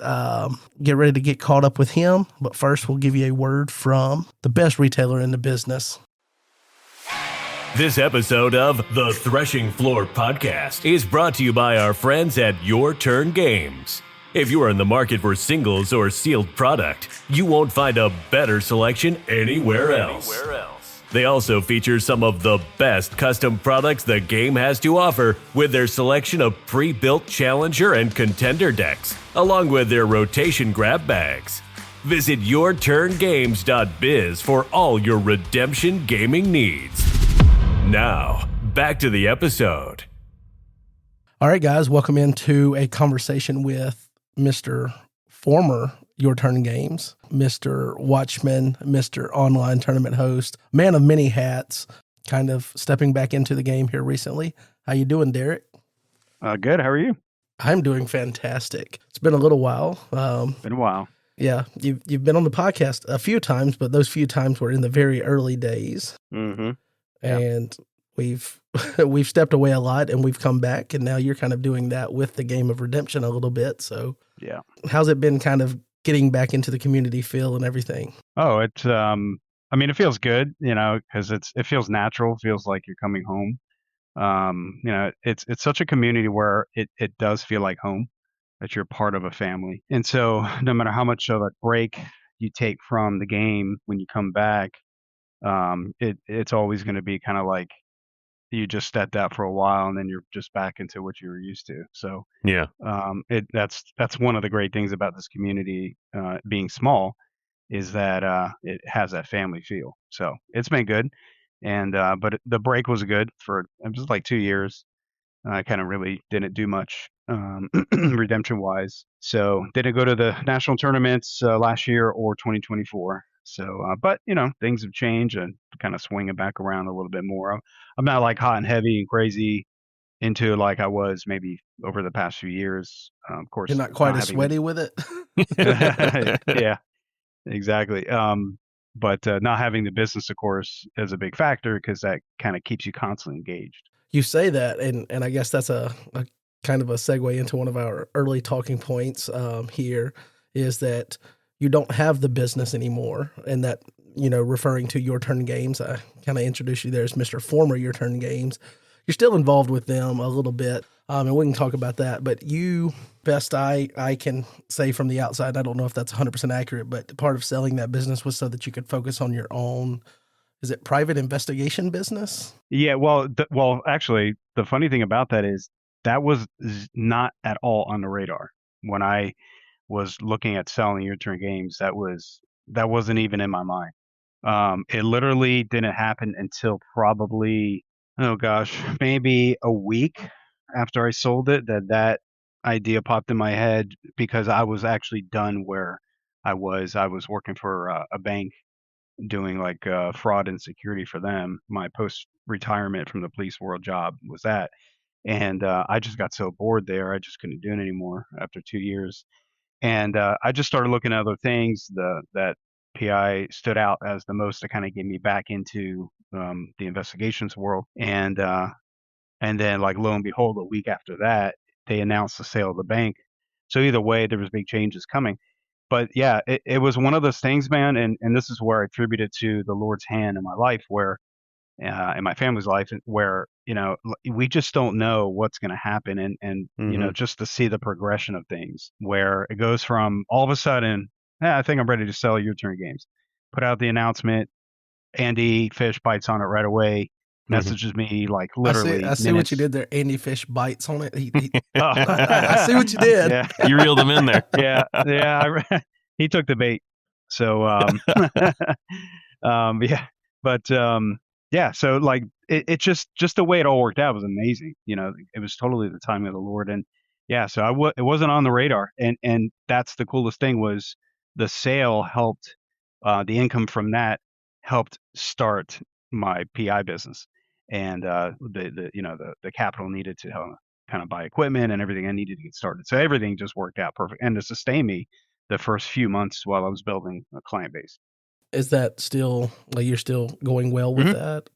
I am, Sweet. yeah. I've trimmed some areas of my agency. I was doing like some process service stuff for a couple of years, and that has a lot of volume. You serve legal documents. I have people basically working for me, doing those for me, but the management of it, everything that came along with it, it was just a real pain. And so one of my attorney clients actually asked me how things are going, and I mentioned that, and he said, are you in a position where you're not able to, you don't need that income basically, and you could just focus on investigations? And I was like, well, it's a source of income, it's always there. But then that really got me thinking, well, maybe I could do it, And so I had my bookkeeper run the numbers, and then seeing what I would net at the end of the month compared to what I have to deal with, and then knowing I could probably just make that up in a couple of cases extra, per month. It was a no-brainer. And then I think what really broke the straw that broke the camel's back was before that, back in May of last year, we were on our family vacation. All right. And that week, like, all heck broke loose. I had a guy calling me, threatening to sue me. because one of my servers didn't serve him correctly, and then I had another guy. It was just, there was so many issues that kept popping up, and I was like, this is so aggravating. I'm so sick of this. I was like, I do not want to be on another vacation having to deal with this kind of thing. So I think that's kind of the genesis of how I decided I'm just getting rid of that part of my business. And I got to tell you, I ended it October 1st, and a lot of my clients were sad, of course, because I really took care of them, but they fully understood. And so I had to do what was best for me and my family. And I got to tell you, my peace of mind and stress level has gone down significantly. Praise the Lord. Praise the Lord. Yeah. I got to say, like, PI is it's so intriguing. Like, to me, like, I know it's a real job, and I'm like, it's kind of fictional. Like, I know, like, it's fun and scary at the same time. You're like, man, that's crazy. Like, is this a TV show? Is this it's funny. Like, yeah, I mean, that's true. Part of the sale of the U-Turn Games, part of those proceeds, I bought a red Ferrari and a bunch of Hawaiian shirts to wear. That's a startup cost, and you so have to. and I started growing a mustache. It just doesn't get dark, so that didn't work. But the body is not quite there either, like Magnum PI's is. Exactly. But yeah, that's funny because everybody thinks, of course, like TV shows, or you think chasing cheating spouses or whatever. And the ironic thing about all that is I don't do any of that. So in the PI world, there's such a broad field of investigations, and my focus, I actually really don't do cheating spouse stuff. I did one So time. you don't get into the asked, fun stuff? well, This is horrible. It just, you feel dirty. It's like, I don't know. This is their business. I know I get it, but it's like, and that's, you can make good money doing it, but that's just, anyway. I try to, market myself more as the professional investigator, where I help litigation support with law firms and attorneys, mostly. Like 9 out of 10 clients are attorneys. That's crazy. I didn't think about that. Private or pro se client that I out of those phone calls, I'll take maybe 1 out of 10 because they're just either they're wacky, they got their what's it called? They're when they're delusional, they think that somebody is following them or placing devices or whatever. And then paranoia. Thank you. Yeah.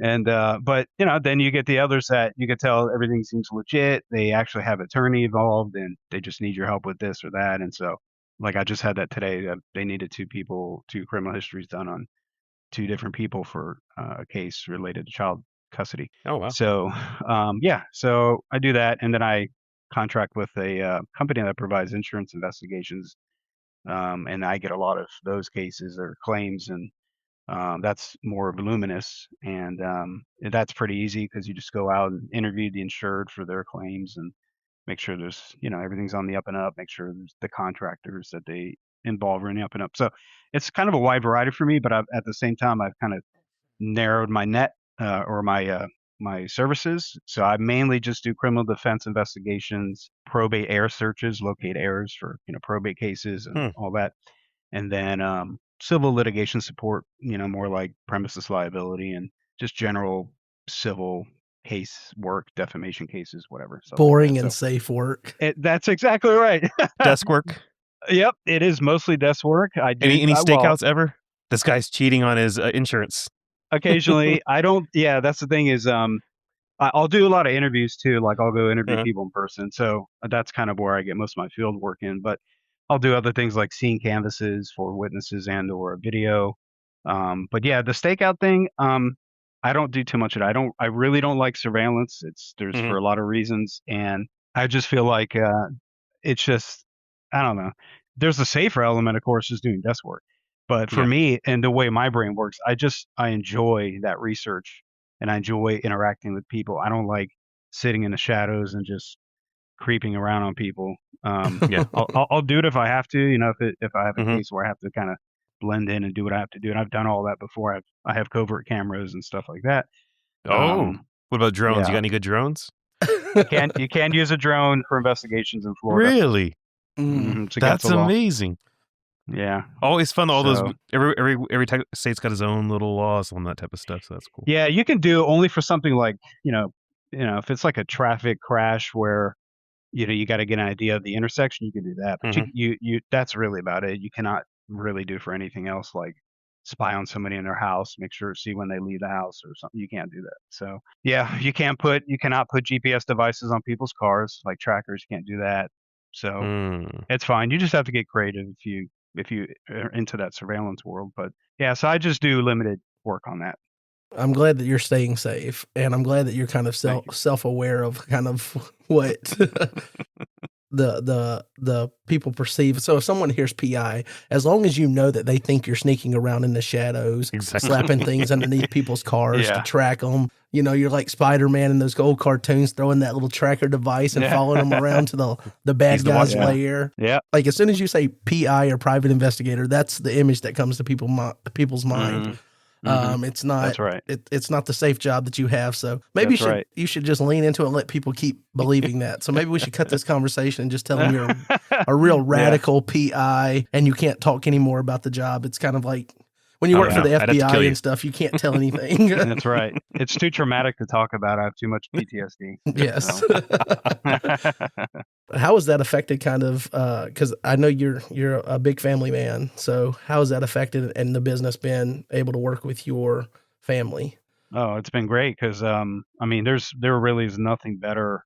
And I've had conversations with Andy about this too, because it's funny because him and I kind of paralleled in our respective lives and family, where our careers, he was at a bank or credit union and he was ready to leave there.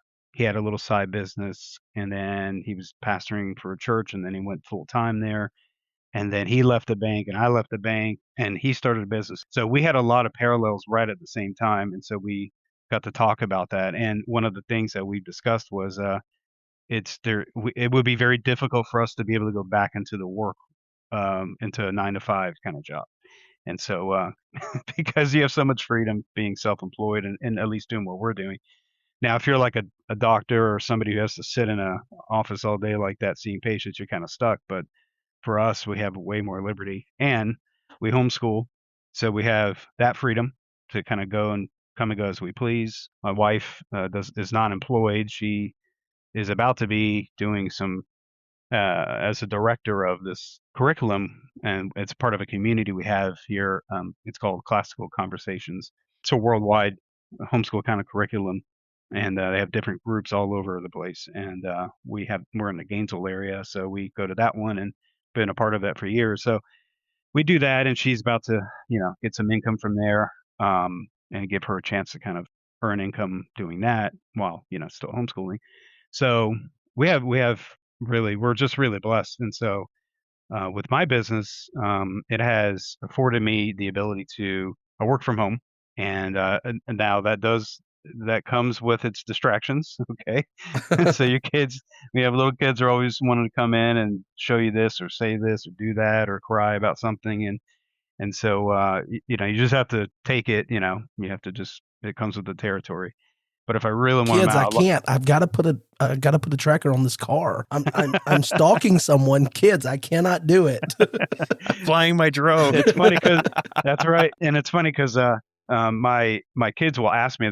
My daughters in particular will want to hear stories about my police life, the bank life, my kid life when I was a kid, and as a PI, I tell them, look, I have like virtually zero PI stories that are exciting. So I have maybe a couple, but that's about it. Just start reciting the Magnum PI episodes. Yeah, I should. The problem is they've seen some of those and they would know.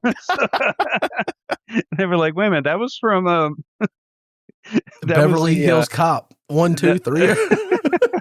No, there was the one in the 70s. It was with what's his name, James Garner, I think. What was it, Rockford Files? So they've seen some of those. Yeah. And my oldest daughter was like, put on the Rockford Files. I'm like, no, that's all right. So yeah, so it's been great, and just the freedom we have is excellent. I could literally just take a day or an afternoon and say, all right, I'm done working. Let's just go to the park or something like that, So it's a huge blessing to be able to do this and to be financially able to do it. Yeah, all those things intersecting together and kind of create a nice, comfortable quality of life that definitely. I don't want to say that I envy for you or envy for what you have there, but it's definitely something for people to strive for and try to, become almost self-sufficient, like you starting your own business, what your wife's, working towards doing so that like that working for yourself aspect as opposed to being dependent on someone else, especially a corporation or something, like the bank you talked about that you worked at that sold.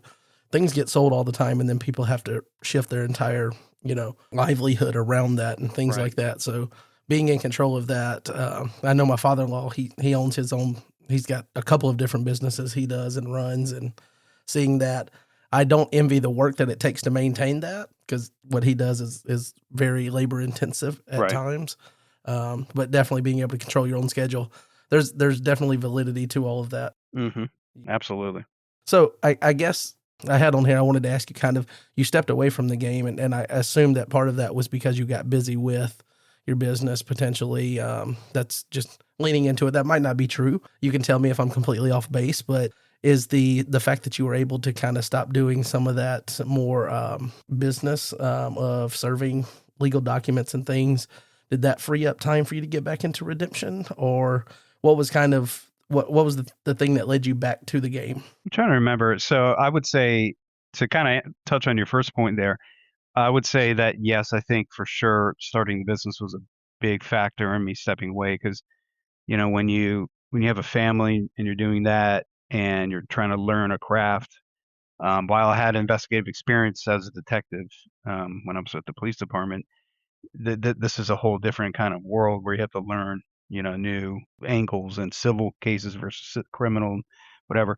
So you have to kind of focus in more. And so you have to kind of cut away things. And so, yeah, I think it was just a good hiatus, and I think it just came naturally. I don't remember saying I'm just not going to do this. I think it was just kind of like, I just don't have the desire right now. I'm pretty busy with this over here. I don't think Braden, my oldest, he as you know him, he's been playing since he was like 6 basically, and so he would kind of come and go with his desire to play. And but I think occasionally we did play here and there, just really casually. I just wasn't super involved, in the community. And I will say, after nationals, pretty much every year I kind of take a break for like a month or two, and I think it just naturally just led into that, because you got to remember, in 2023 I was at nationals, and that was probably the first about year. I was about a year into my business at that point. So that was a factor. The other thing was, I think it was just a natural hiatus. But what led me back into it, I don't remember one specific thing. I think it was more of it comes and goes all the time, where Braden will be excited and want to play, and then I won't really be, and then I'll be, and then he won't be. We have to kind of, the planets got to kind of align just right sometimes with us, and so we kind of go off of each other like that, where one or the other will get the other kind of like back into it, right? So I think it was one of those situations some months back, and yeah, I don't know. You I just don't kind know of what really synced led up. to it. Yeah, it just kind of came back, and I don't know. I don't know what it was. I don't remember at this point, but it just maybe it was, maybe some of the new sets, and then I think this is what it was, maybe, now that I think about it, that I help Andy with some of the pre-build decks, and so I enjoy just doing those, and I think that probably kind of sparked it a little bit, and then kind of got back in and went from there. So yeah, I think that was kind of the genesis of that. No pun intended. But I know that joke gets old in our community. It gets really old.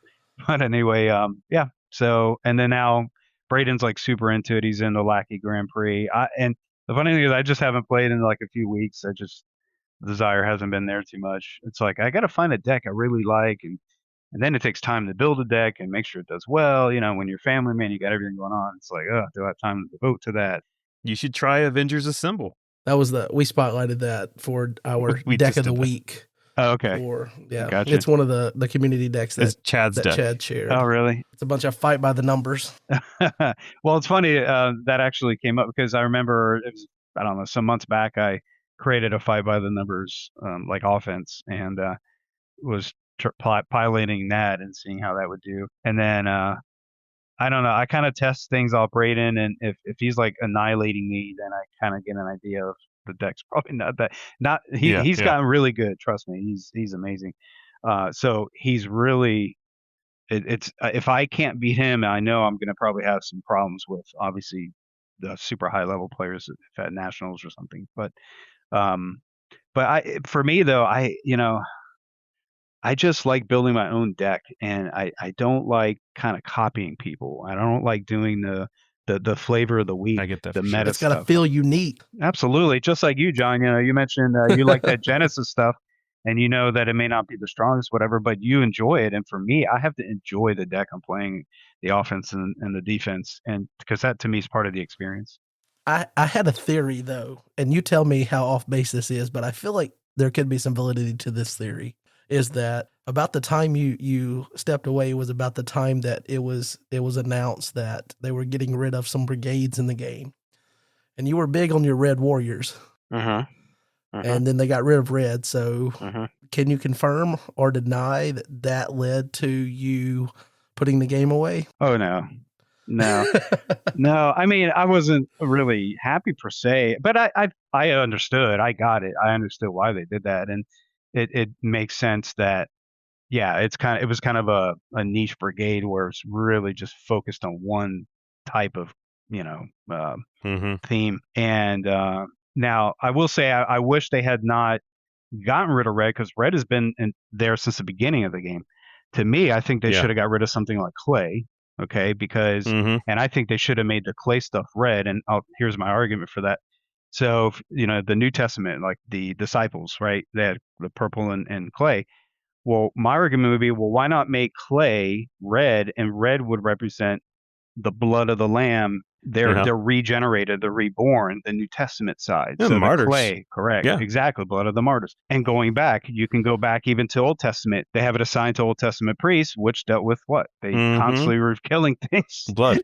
Exactly. Yeah. So killing animals and all that. So to me, it just made sense. And then it also continued on with the tradition of Red Brigade since the very beginning of the game.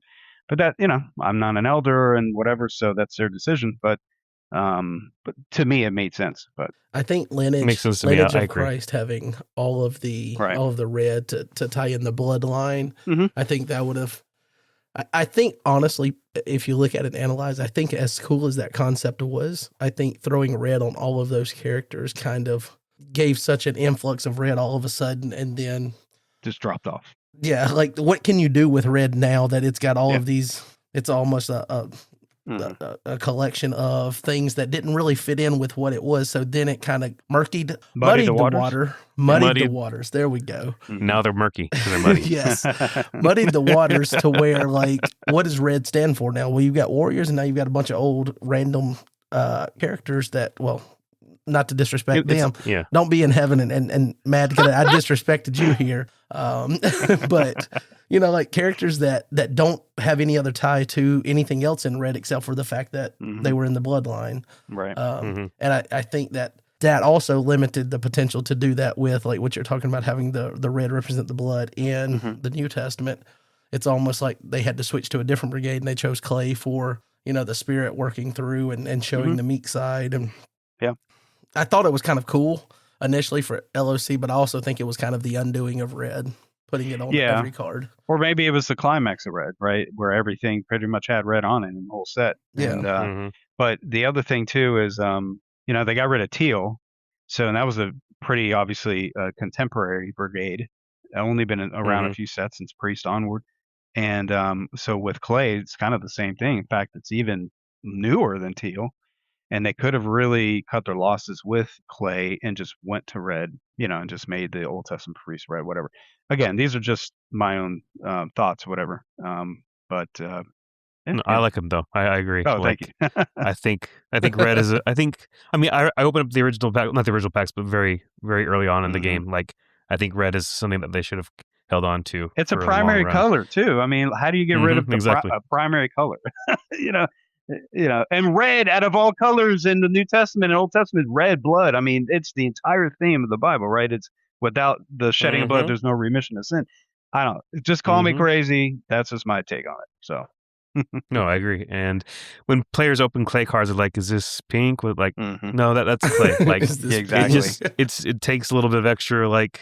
But then we have a learning pink to get card it. that we call Yeah. Crimson. Exactly. It's a funny story about that. So when I first started Redemption back in 2006 or 7, I picked up some 3rd edition starter decks, and I remember some packs too, or whatever, and it had the unlimited cards in there. Well, some of the limited cards were mixed in, and so I saw like green skulls, and then like pale green skulls, and then I saw like that red Mhm. crimson, and then pink crimson, or whatever it was, or not red Mhm. crimson, you know what I mean, red and the pink. And so I actually categorized those into separate brigades at the time because Yep. I didn't know, and then I ended up getting out of the game later, and then coming back years later, and then realizing, oh, that's actually crimson and pale green the whole time. So Mhm. All those lovely 2/2 no ability enhancements. Oh, yeah, exactly. I got my Iron Chariot or something from But Pale the Green. best one was Buckler in No, 02. Crimson. But now that we Yes. have Roots and Roots 2, they're getting new life with something besides numbers. Mhm. So a lot of those old Yep. cards are getting some new Yeah. life breathed into them, Yeah, which for is sure. kind of cool to see.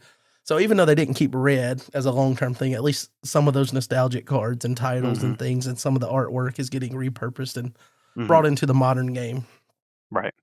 You actually are, I guess, the third person we've had on since, because I had Justin, then I had Kurt, and now you, and I've got Tim lined up for our next episode. Mhm. And I haven't had to do much work to get people to come on the podcast. People have just kind of, hey, I would be willing to do this if you want to have me, and it's been kind of cool.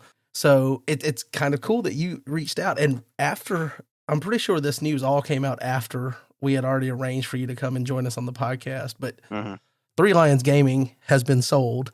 Now, I don't know if you look at that as like an arch enemy business, being that you started Your Turn Games. Three Lions Gaming was around and you were like, hey, I need to start Your Turn Games. So maybe you saw a reason that the community could use another retailer and what you sought to bring to the game and things. And Andy's kind of carried that torch and done well. You know, he was willing to sponsor the podcast and support the community and things like that, which is cool.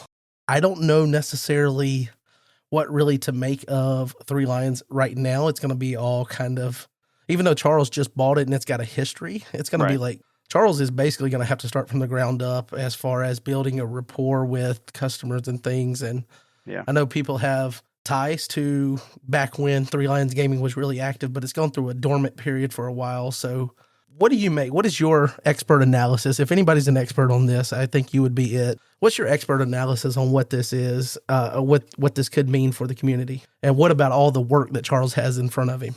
Yeah. So honestly, it really comes down to the man. And if Charles, he has his work cut out for him in many different ways, but it could be exciting. And I think if he really wants to enjoy it and take off with it, he could. It really comes down to what you do as a business owner, what ideas you have, what you can do to make your business flourish, help the community, things like that. And so I think he's in a good position. I think people know him a little bit more than they did Ken, because Ken wasn't really an active player, busy with his store and family. But Charles is a little bit more known in the community. He comes to the nationals and all that, and he's engaged on Discord. So I think he has that going for him. That people know him a little bit more. He's an established player, and it just comes down to how savvy he is as a business owner and what ideas he has and how he effectively executes those ideas, if they take off or if they don't. For me, I had different ideas when I came on with Your Turn Games, and I just my thought at the time was, I'm just going to do this because I think it's cool. I just like the idea. I'm just going to do it. And I would also see a need, so I'd look at needs and try to meet those needs in the community. And so that's why I came out with certain products, like pre-built decks and all that, which have been great. They've been a kind of a flagship product of Your Turn Games, and they've carried on. They've only gotten better over the years too since I started them. So I think that's really cool. But he's he does have his work cut out for him. But again, if he rises to the challenge, I think he'll do well. And but we'll see. Time will tell. Like you said, we'll just see how everything goes. I wish them the best. I don't wish them any ill will, of course. It's a tough thing. It's a pretty big task and challenge to take on. I don't know if I'm sure he put capital into it, of course, to have to buy the the rights and the product and all that. But so he's going to have to make it work, because if not, then it's going to be he'll sink and he'll lose that money or something, or something. It just won't do well, I guess. But I do wish him the best. I'm always going to be partial to Utilitarian Games, of course. So helping Andy, of course. But in terms of arch enemy, I think it's one of those friendly competition things. When I was in law enforcement, I was a city officer, and we'd always talk about how bad the sheriff's office deputies were, and then vice versa, right? But we're all on the same team. We'd be able to back each other up, whatever. It's kind of the same thing, where many times Ken helped me out, where if I was low on product or whatever else, and he'd spot me or mail something to a customer because I just happened to be out or had a miscount in inventory or something, he would do it and put my label on there, and so I do that for him too. Many, many times I mailed him stuff or mailed out people stuff for my inventory. And so you help each other out. There's that friendly spirit of competition. But I kind of see it as if you're an Office fan, a Dwight and Jim kind of relationship sometimes, where they both are competing. Yeah. But then there's kind of that friendly camaraderie, But So are you telling us that you put new cabinets in the kitchen at Ken's house when they had their last child? When they had their last kid? No, I wasn't close to Ken like that. But I demolished his kitchen and got the mold out. Yeah, you're mold free now. Yeah, he's mold free. So, so I think it's neat. In my view, I think it's kind of a cool thing to see this kind of refreshing itself. Your Three Lions Gaming kind of rebranding or whatever, and we'll see how they do. But I'm just going to say at the same time, it's a competitive business, and either you rise to the occasion or you don't. And so it's all on Charles, honestly. So I'm excited for kind of the prospects of, the side that I'm on. I'm not involved specifically with the business, so I don't stand to really lose anything. We have the sponsorship at Your Turn Games, and I'm thankful for that. And anytime I have to buy cards, I'm going to Andy, but right now, there's not really much of a second option or anything like that. And I don't want to knock him, potentially while he's down or anything. And, we throw jabs at John Early all the time, but he bought Covenant Games. And I think he had big plans of things to do, kind of like the custom products and things. And there's just, like, even though there's demand for it, there's not enough demand to justify the upfront cost of, the cost to print custom sleeves in bulk and get them, and then you have to sell them and be able to recoup that money before you can go into the next product and things. So I don't know necessarily like what twist that or what the angle is that Charles, obviously he's going to sell sealed product. I assume he's probably going to work his way up to having some singles as well, kind of maintain that, because Three Lions Gaming currently has that. But if it goes well, let's just say it goes as well as it can for him, he's booming business. Your Turn Games is still booming business. What are the positive benefits for the customer in the community with having two retail options? What do you think the best possible outcome for the customer is? So I think it is good. Now, at the expense of when I was a business owner, and then at the expense of Andy, getting hurt, so to speak, business-wise. I do think it is a healthy thing to at least have a second option in this community, to have a secondary retailer. I think it also gives people perspective of a choice. Nobody likes just having one choice. We don't live in a communist country, so it's just like, this is all you get, and you better like it, kind of thing. It's nothing against Three Lions or anything, or against Travis or the prior owners, but they were it forever, for many, many years, and there was no real competition until I came along, and so they just cornered the market. So you couldn't have a price reduction, where I came in, I that was one of the things that you have to do generally as a new business owner. You kind of come in a little bit lower on your prices to at least get the customer's foot in the door. But it also helps, it helps reset values too. It gives people options and trading options, in terms of the value of the cards. Sometimes I thought Travis's or Ken's values might be off, too high or too low. And so I wanted to offset that and change that, and value my stuff a certain way. And sometimes my stuff could be valued higher, where I know that they could potentially go to him and buy that for cheaper. But for me, I was also considering, I just think this is more of a true value, because I really tried to keep my finger on the pulse of the market, being an active player, knowing the cards, knowing everything going on. And I tried to really, and then seeing sales and see what's sold and what didn't. And so I tried to really adjust prices accordingly and keep those dynamic and not too static. And to help with people's trade values too, because everybody goes off of Your Turn Games or Three Lions trade values or prices as a trade value standard. So I think it does help in that regard. It helps the community with trades and pricing options and product options. For me, though, I mean, anybody can sell cards out of a pack or sealed product. But one thing I wanted to do in Your Turn Games is create the custom products that really, again, I saw a need in certain areas, and so I try to meet those needs, and I would create products accordingly. And so, and it helped, because if you can identify it, you meet the need, and then the need is people, buy it and they will go forward with it, whatever. So, so I think it helps the community in that regard, where they have just the options that they need, and they could also appreciate, because if you go to one, I think it actually wouldn't be good necessarily for Your Turn Games to be the only retailer. Like if he had bought Ken, if he bought Three Lines Game and just rolled it all into Your Turn Games, I don't know if that would be the best thing for the community, again, because we'd be right back where Three Lions was before Your Turn Games came in. And then think about it. If somebody came in on the back end and started their own company like I did, now they're the new thing. And so Your Turn Games is going to have to compete with this new business, and will they lower the prices more, whatever they're going to do. So it creates that competition again. And so I just think it's good to have a balance, to have two businesses. I don't think there really is a need for three or more personally in this community, as small as it is, at least right now, unless it really grows, because then you really start watering everything down, and it gets to a point where it's like, how's customer service look? What's the product like? I mean, all these things you can factor in. So if you just keep it down to two, people will just say, okay, I like Three Lines Game for this, and I like Your Turn Games for this.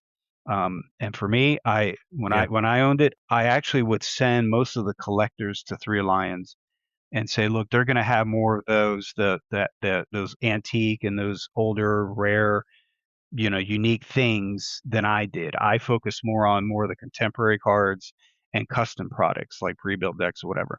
And I would send people that way, to Three Lines Gaming.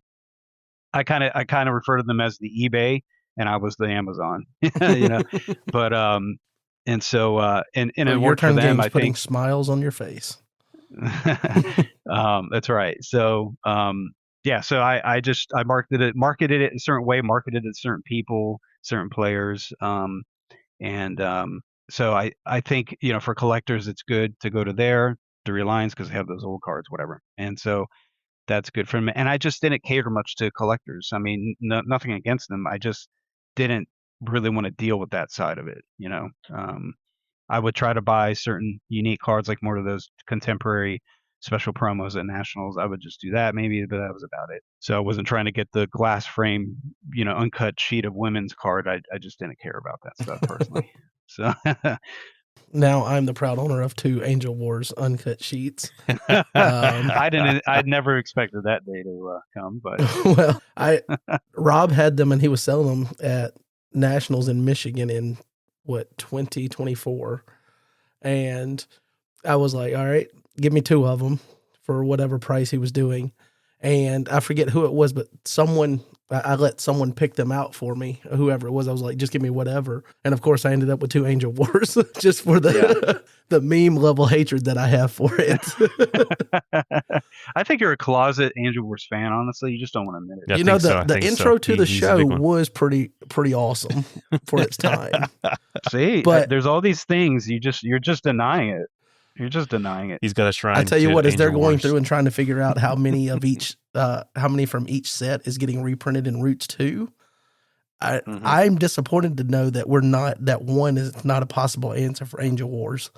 Because I don't know how many more cards we need from that. Hopefully with different artwork. I hope that was when my first experience, I can't tell you that. So we had the starter decks, and we knew the starter decks were going to be basic when we bought them. So we opened up the booster packs first, and the first cards I ever saw of Redemption was Angel Wars, which was You're cool. Probably, what did I just get into? Poor guy, Yes. poor guy. I saw it. The graphics was, I mean, it was kind of cool because they were in the little foil packs or whatever, I believe it was. And so it kind of had that kind of more nostalgic card game, you know, opening as opposed to like Lineage of Christ dropped right after I first got into the game, and, you know, Prophecies of Christ was the current set, and buying some of that. And it was like, you've got these packs where you just pull the cardboard apart and then you got the cards. There's nothing like ripping the foil pack. I don't care what you rip. If what you're getting inside is Angel Wars, it's going to be a bad day, brother. Yeah. It's going to be a bad day. I'm glad I quit before Angel Wars came out. Yeah, that wasn't that great. And the thing is too, there's no real good chase card in Angel Wars. You know, so even if you did, even if you get Buzz Lightyear, Buzz Lightyear that's it, right? But even then, it's like, that's okay. Yeah. Well. Yeah. So you did mention, and you've talked about the custom products and the custom decks that you started at Your Turn Games, and you're still kind of supporting in that role, helping with.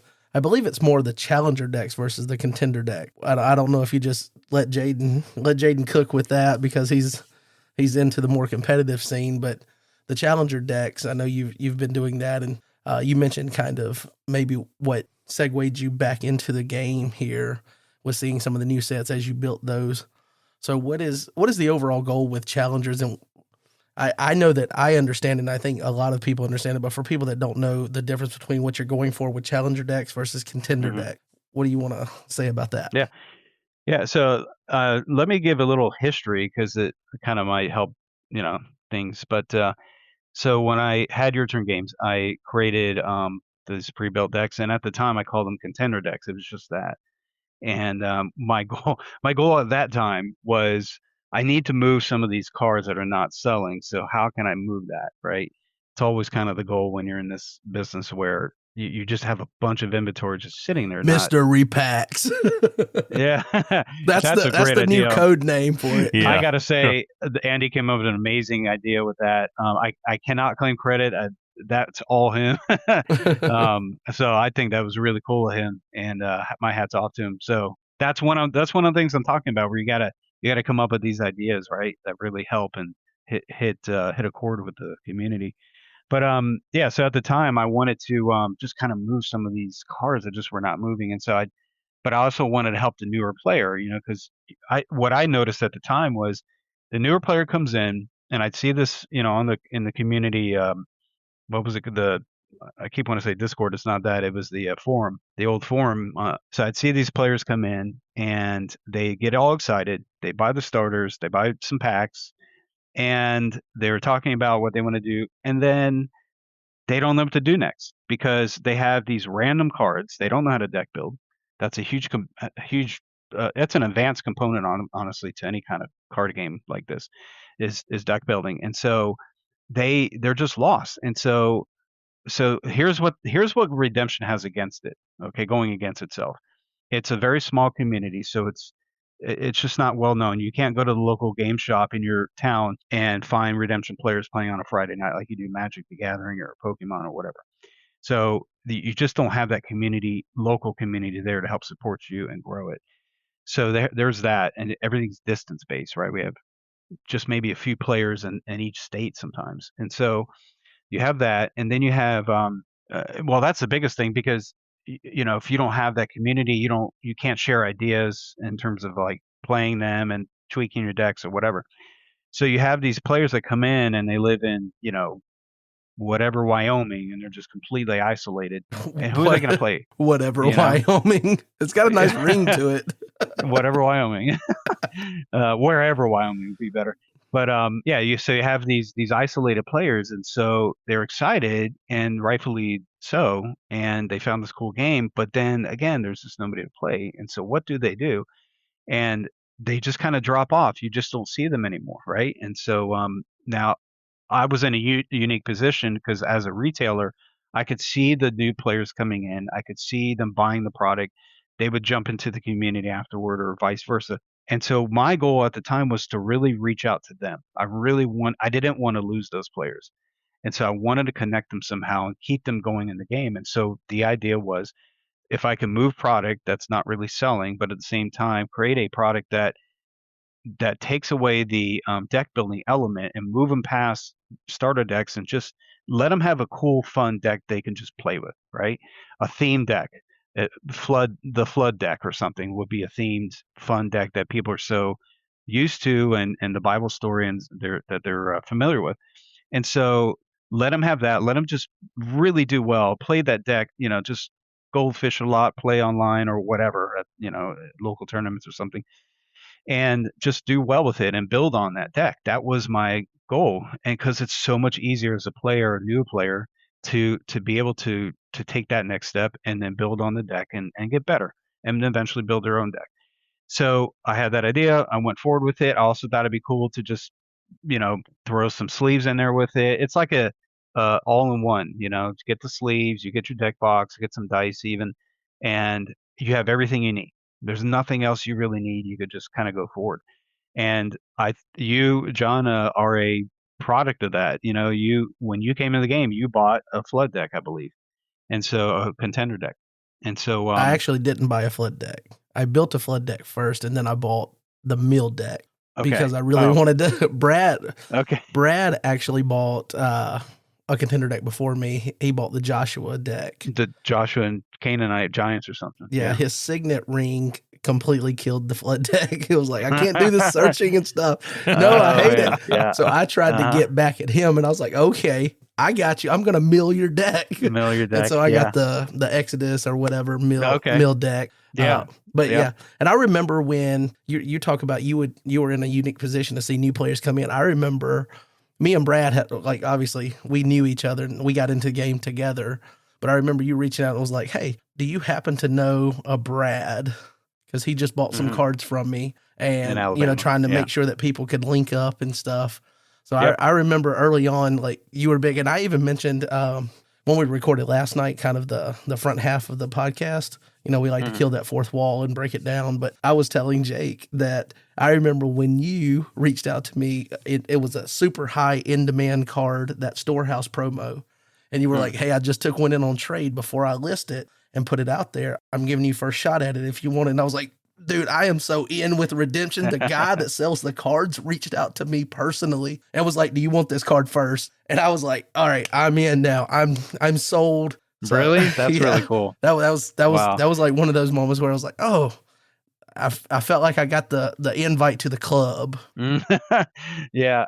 And the funny thing is, I don't remember doing that, but that's really cool though. And see the impression it made on you. That's awesome. And that was my heart's desire, is to really take care of the community, just help you guys out, just keep the game going, further it, keep you guys, excited about it. And so that's kind of how that was the origin of the contender decks. And then over time, they just evolved and they just got better. I remember, after the 2018 national tournament in Texas, Tomball, Texas, I met the pastor there. It was Travis's pastor, boss or whatever, at his church. And we had a couple of nice, simple conversations, and he had a boy or two, I think, a couple sons or something. And I remember shortly after getting back, that man ordered I think it was 8 contender decks. It was insane. I was like, holy mackerel. Wow, that's awesome. Yeah. And so I just packed them all together and shipped them to him in one box. But yeah, so over time they've evolved. And then I started thinking of different, ideas like, all right, how about we do like a cheaper version for people who are on a budget? So that's when the challenger decks came out, and then also the champion decks, where let me just do like a top level kind of national tournament winning the first three placing tournament decks for those more competitive players who would want to kind of jump in right away and be competitive. So I tried to scratch everybody's itch and put something out there that everybody can just somebody can get something. And so that's where those three came about from that.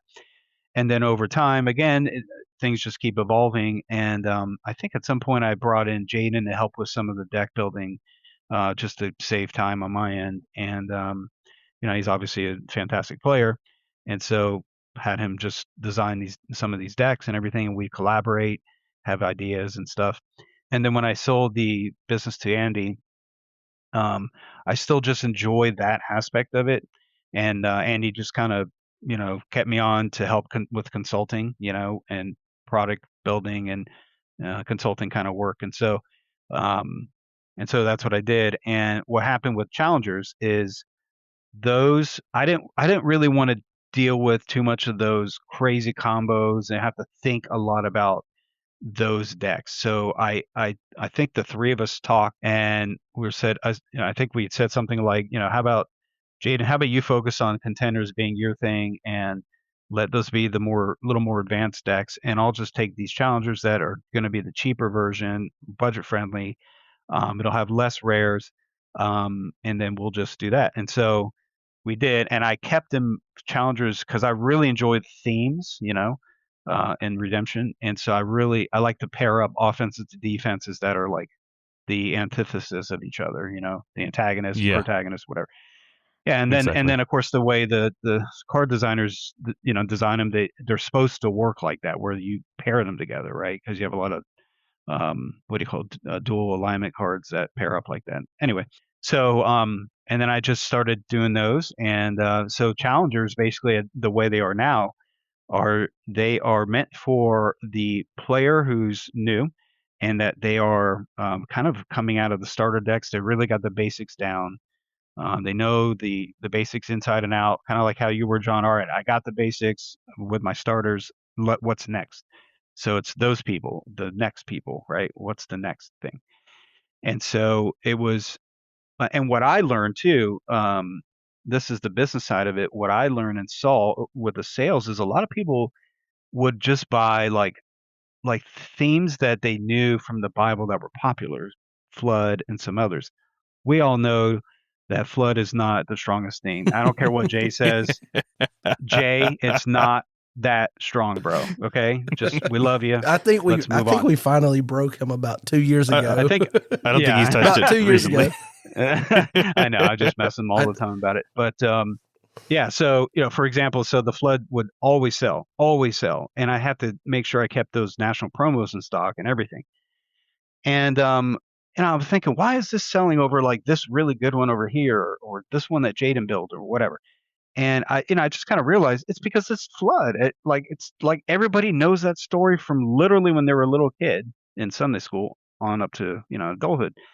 And I just started thinking, I was like, well, people I've noticed, at least newer players or those testing out the waters, are gonna lean more toward those familiar themes.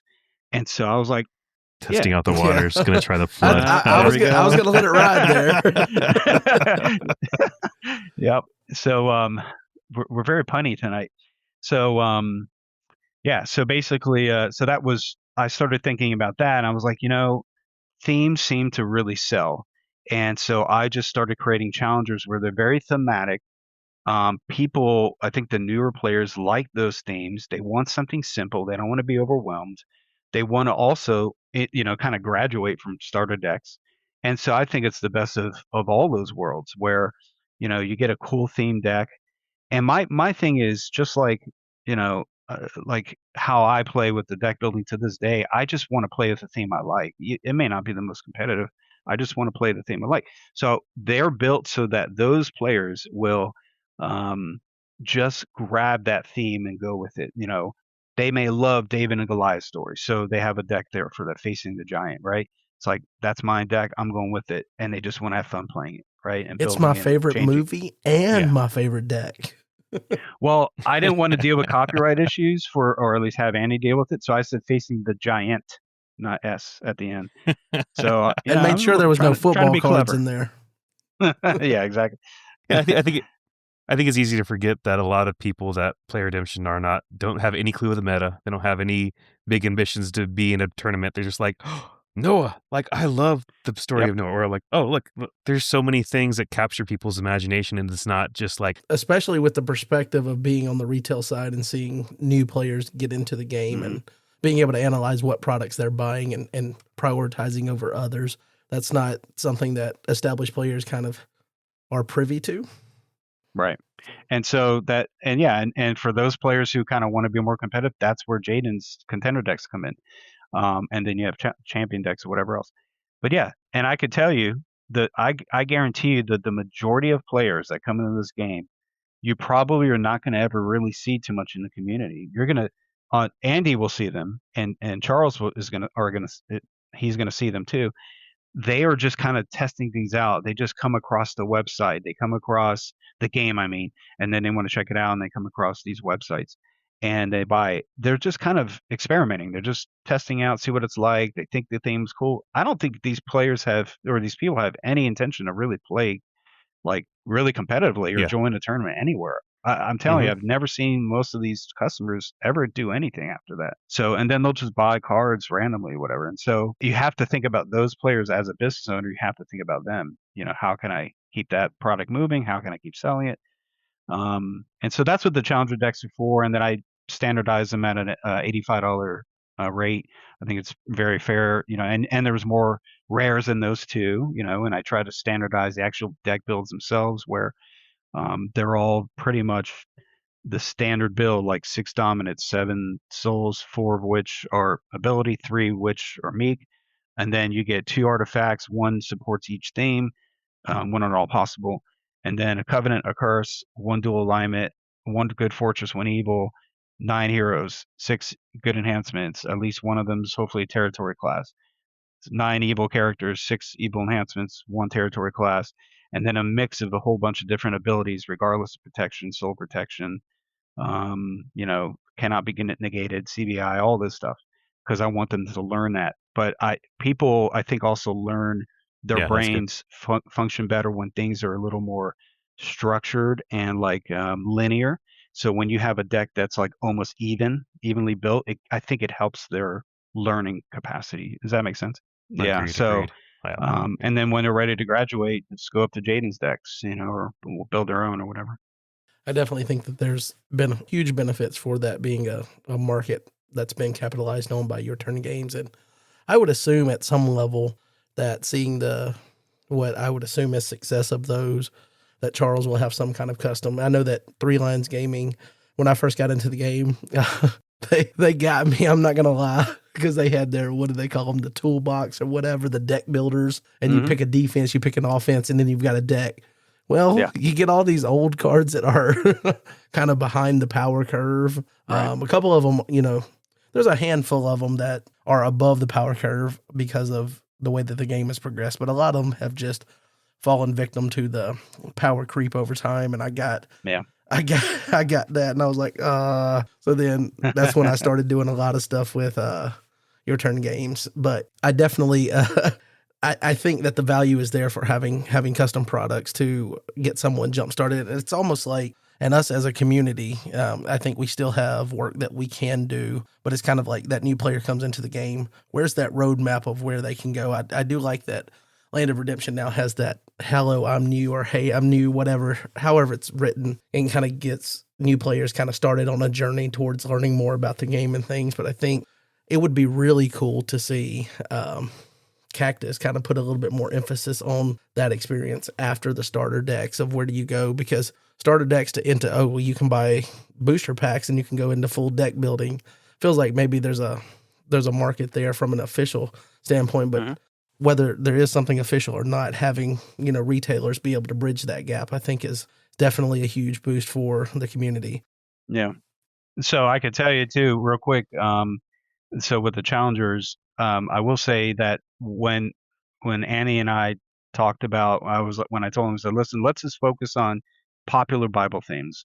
We cannot do like post-exilic paired with Persian defense. That's just not. Nobody knows what that is. Okay, nobody knows. So let's be realistic. Or post-exilic Greeks, though thematically it pairs very well, right? Because that's when the Greeks were messing everything up in the temple. If you're a Bible scholar. If you're a Bible scholar. But nobody Yeah. knows post-exilic. I mean, that was the first time I ever heard the term, I think, was in Redemption.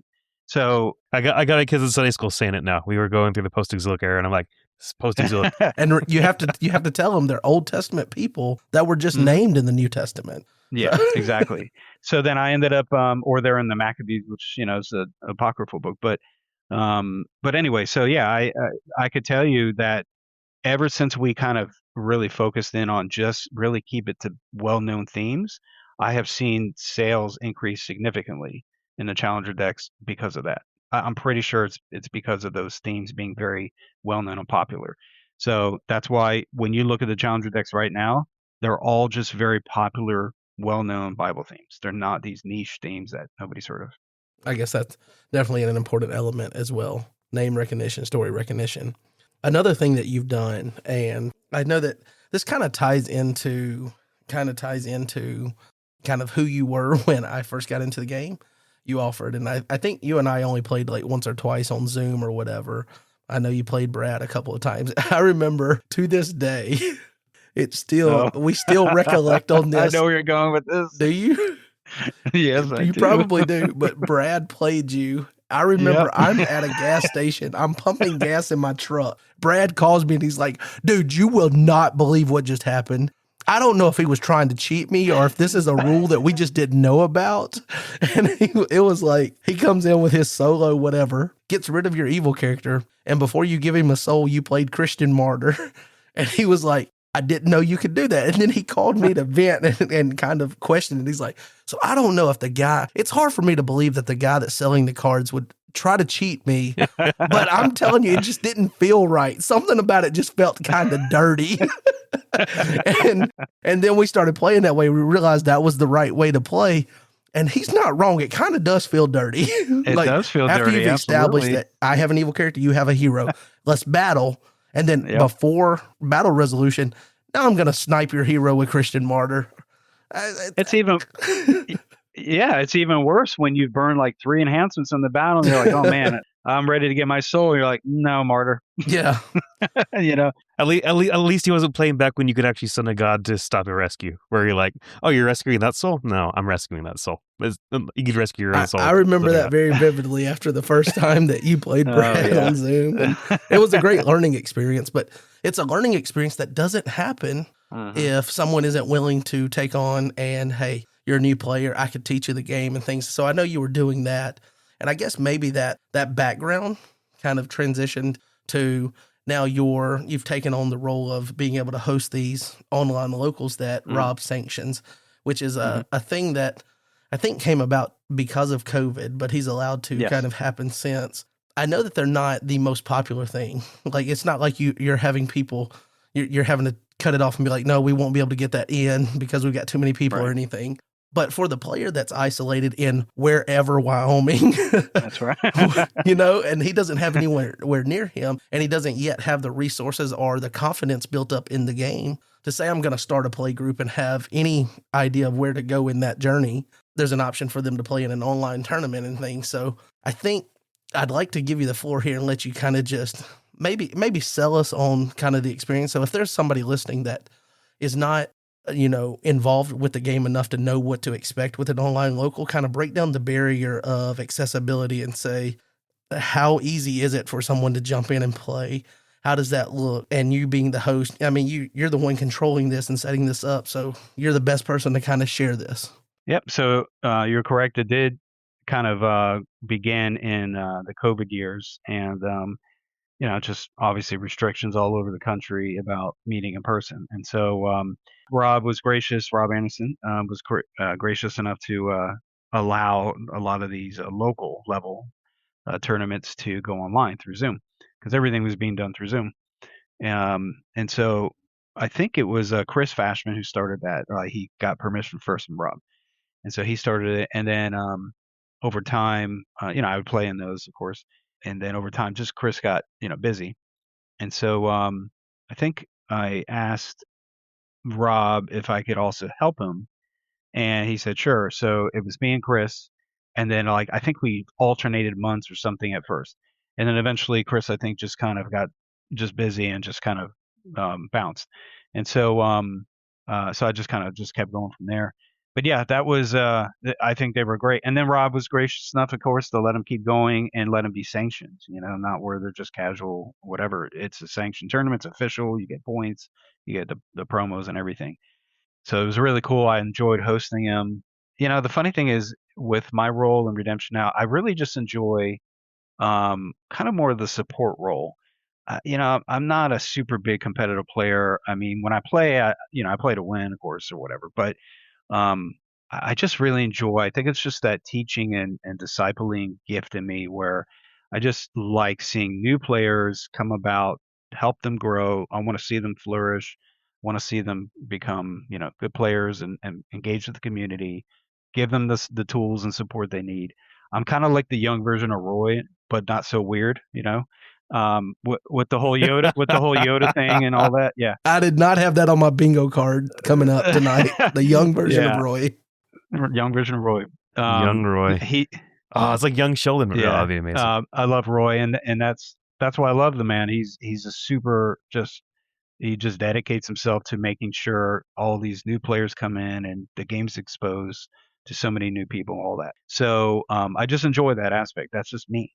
When we did that poll recently on the thing, I think my two things were teaching the game and hosting tournament or something. I don't remember what it was, but it wasn't like playing competitively. That wasn't even one of my options.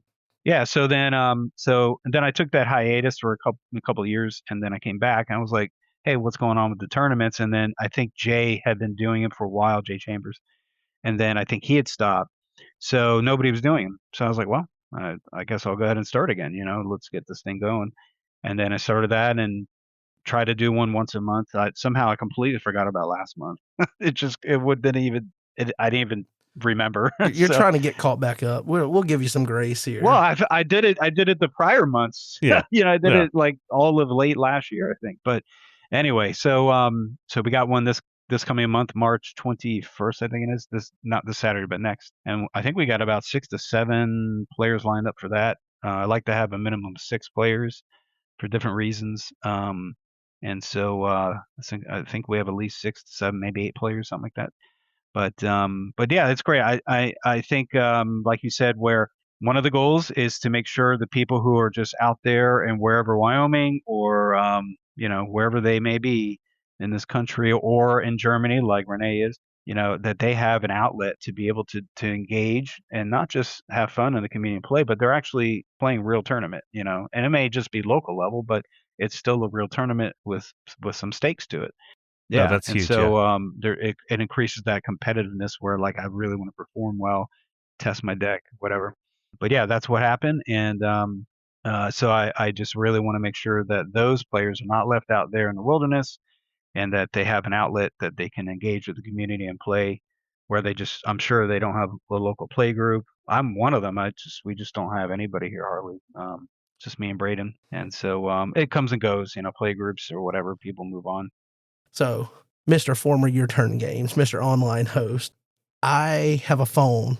I have a webcam or a laptop with a camera. I don't know, how do I make, quote unquote, an online tournament happen? So just a brief little moment to talk about maybe the hardware needed. Like, what is the bare minimum that you need to actually be able to participate? Yeah, so at the very bare minimum, you just need basically I would recommend a laptop. You can have a desktop, but you're going to need some kind of camera, whether it's built in or a separate camera you can plug into your computer. You're going to need some kind of like webcam. And then you're going to need obviously a working microphone, whether it's built in or a headset. And then just a play surface, where your opponent can see your field clearly through your camera. In the early days, I would use my laptop and I slant it put down. I slanted down Yes, the lid. That's right. how we played.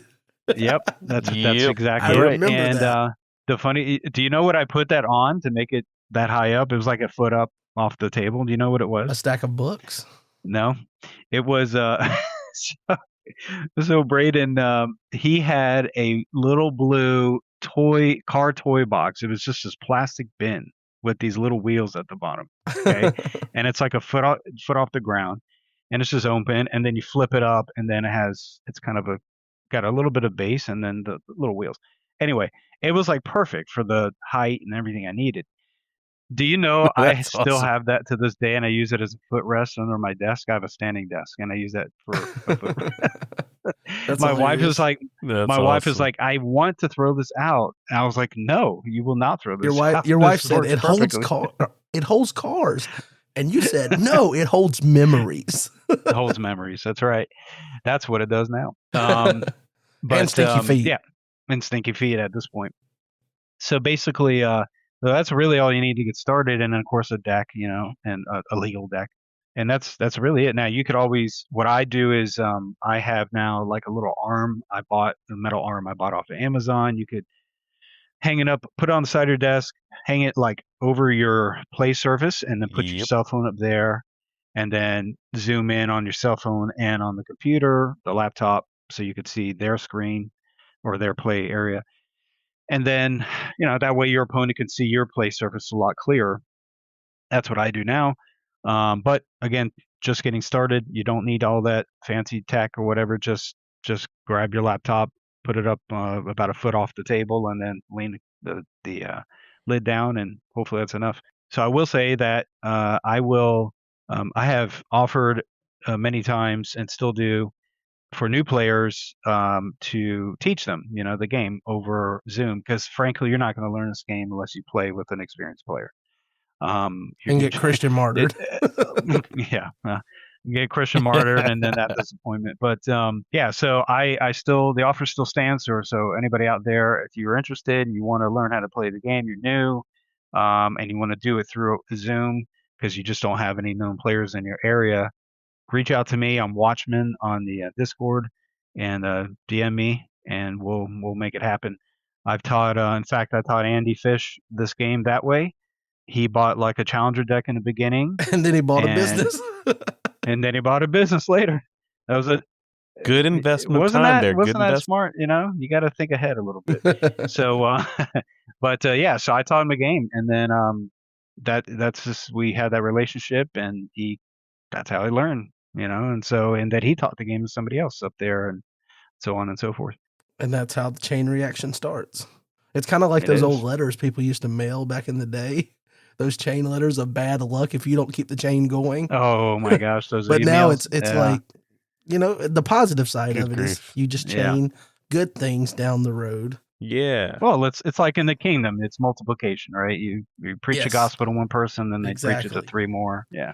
Yeah. So would you also be extending that offer if someone was nervous about their setup and making sure that they were capable of doing that, if they want to, run a test of how they would set it up and whatever before a tournament?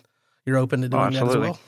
Yeah, absolutely. And that's I'm glad you actually said that, because I want to put out a follow post on the on this month's Zoom tournament thread, where I make sure, if you're a new player and you've never done these before, let me know, or Jaden or somebody that has done these, to help you do a dry run and the setup and all that. Yeah.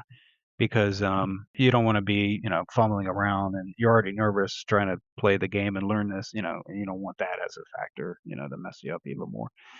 So yeah, just let me know and help you out. We'll do a dry run first and see how it goes.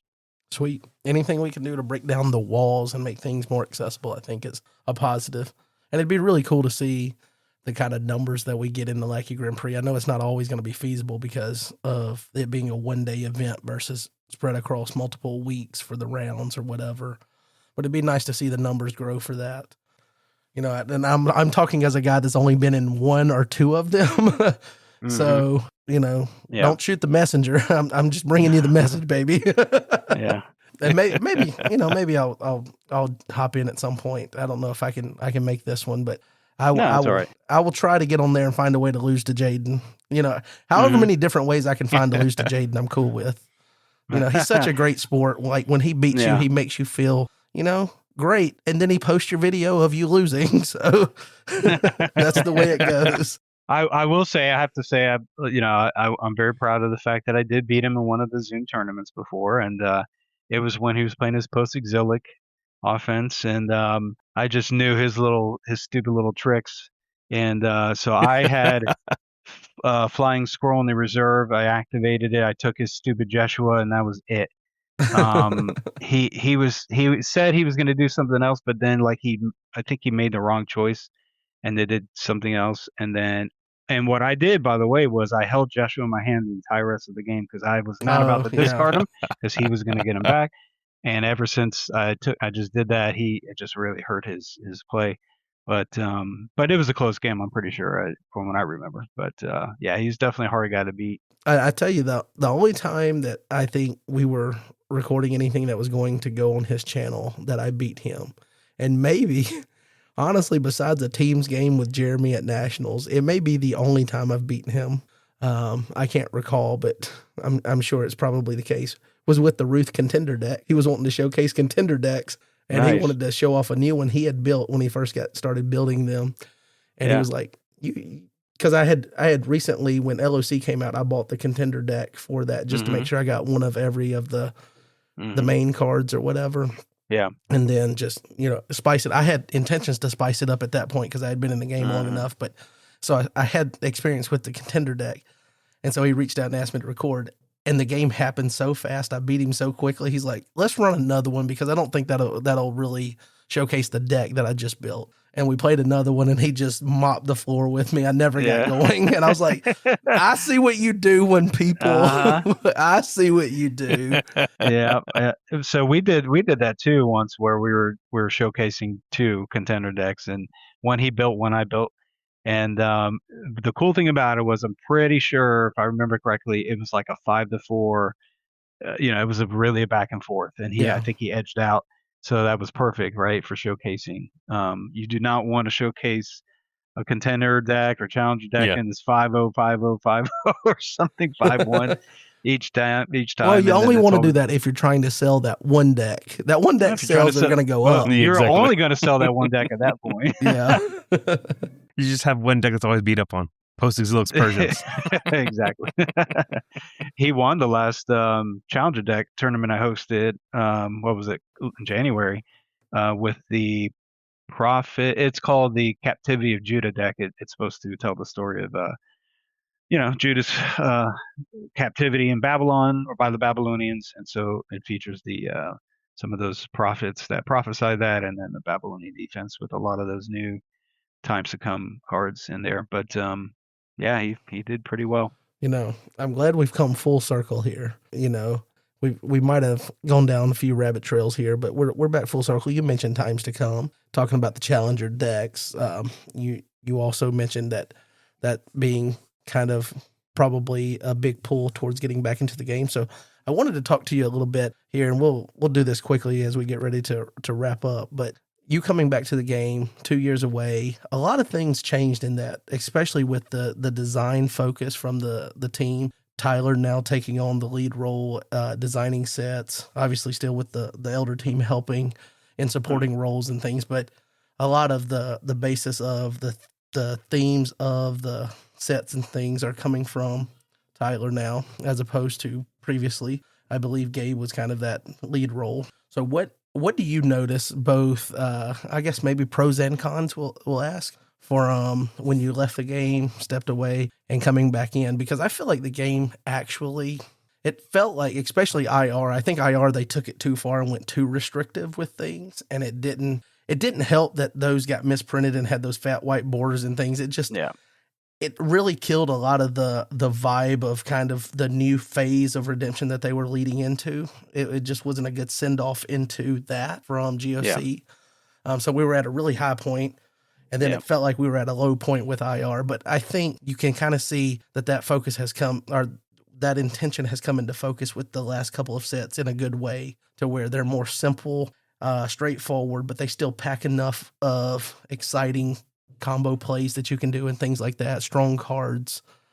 So you can kind of see it more, and it's more tangible to see kind of that design change. But what do you think the contrast of previously and then coming back into the game is.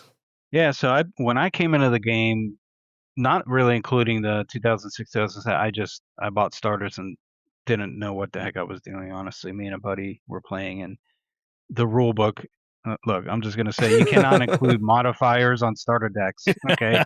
No modifiers on starter decks, period, okay? Or capture abilities and all these crazy things. Anyway, so so when I came in, it was 2015 December. The Cloud of Witnesses was coming out that coming year, 2016. And so that was kind of a really cool set to me. And I thought it was really cool. And for many years, it was my favorite set.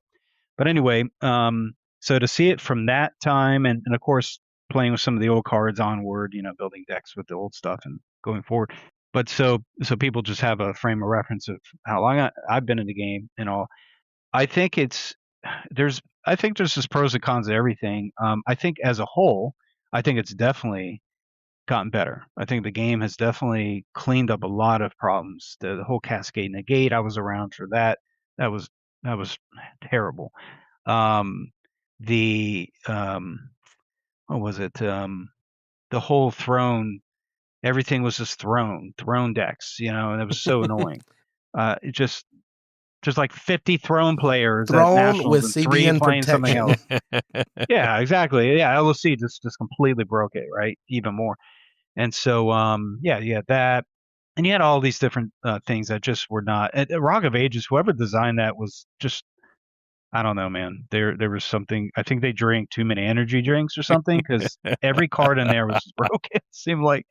But anyway, so as a whole, it definitely has gotten better. It's definitely cleaned up a lot of those things. The rules, I think, in general, have gotten better and cleaned up. I think the territory class, at first, I wasn't a super big fan, but I totally understood why, and it was needed. I agree that it was needed, where, just to go into one territory class per turn, because those are just abused. My argument at the time was, okay, yes, it's needed now. Yeah. It's a Band-Aid, but going forward, let's just not make so many of those and make them so crazy, and so that way we can maybe eventually get back to, you can just lift that rule and play as many as you want per turn. And so, so that was good, and so many other things. I will say that, I think it definitely climaxed the whole set with, the whole set that Gabe designed, I think from Cloud onward or whatever, especially the Prophecy set more and onward, Prophecies of Christ. They wanted to finish up that block. Gospel of Christ is amazingly good set. I think it's probably one of my new favorite ones. It's so powerful. It's really cool. I didn't care for just a complete drop off though. And it, in part, yes, some of the cards in IR, a lot of them are just frankly just not that strong or good.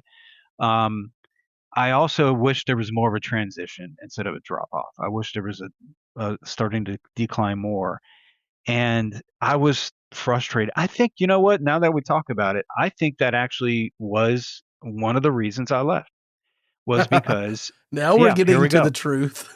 Yeah, it's been buried for so long. We've unearthed it deep in your spirit. We've unearthed it. Yeah, So I think at the time I was just like, I'm not really a fan of this. I don't like all these mono brigade everything, and everything seems so basic. And don't get me wrong, I'm not a fan of super complexity. I think that doesn't help the game. At the same time, I think having certain for me, it's the rules. I think some of the rules are just way too complex and just too confusing. But if you change up the rules, I think the game itself will be fine. But yeah, I think they made right moves, like getting rid of side battles and stuff, because that stuff is very confusing for a lot of players. So to streamline it, I think is a good thing. But for me though, I just having, I guess, being so used to how the game had been for so many years, at least while I was playing. Now to just go to this mono brigade, only a couple brigades on each card here and there. Everything was just really restricted. I didn't like that, and so I understood in a sense, but I just wasn't a big fan. I was like, I don't know, it seems a little boring now, and so I just kind of lost the interest. And then that was it for the next couple of years. I just didn't really do much. I still bought the cards and all that, to have as a set. But yeah, now that I think about it, I think that was one of the main reasons. I just kind of left for a while. Now, I will say with I definitely improved, and I'm glad they have been improving and increasing the power level and getting it to where I think it should be. But I think it's going in a right direction now again, and I'm a little bit more fine with the mono brigade. I think the shock value wore off, and I could see a little bit more restrictions there, and so not everything's so splashy. But I do like some.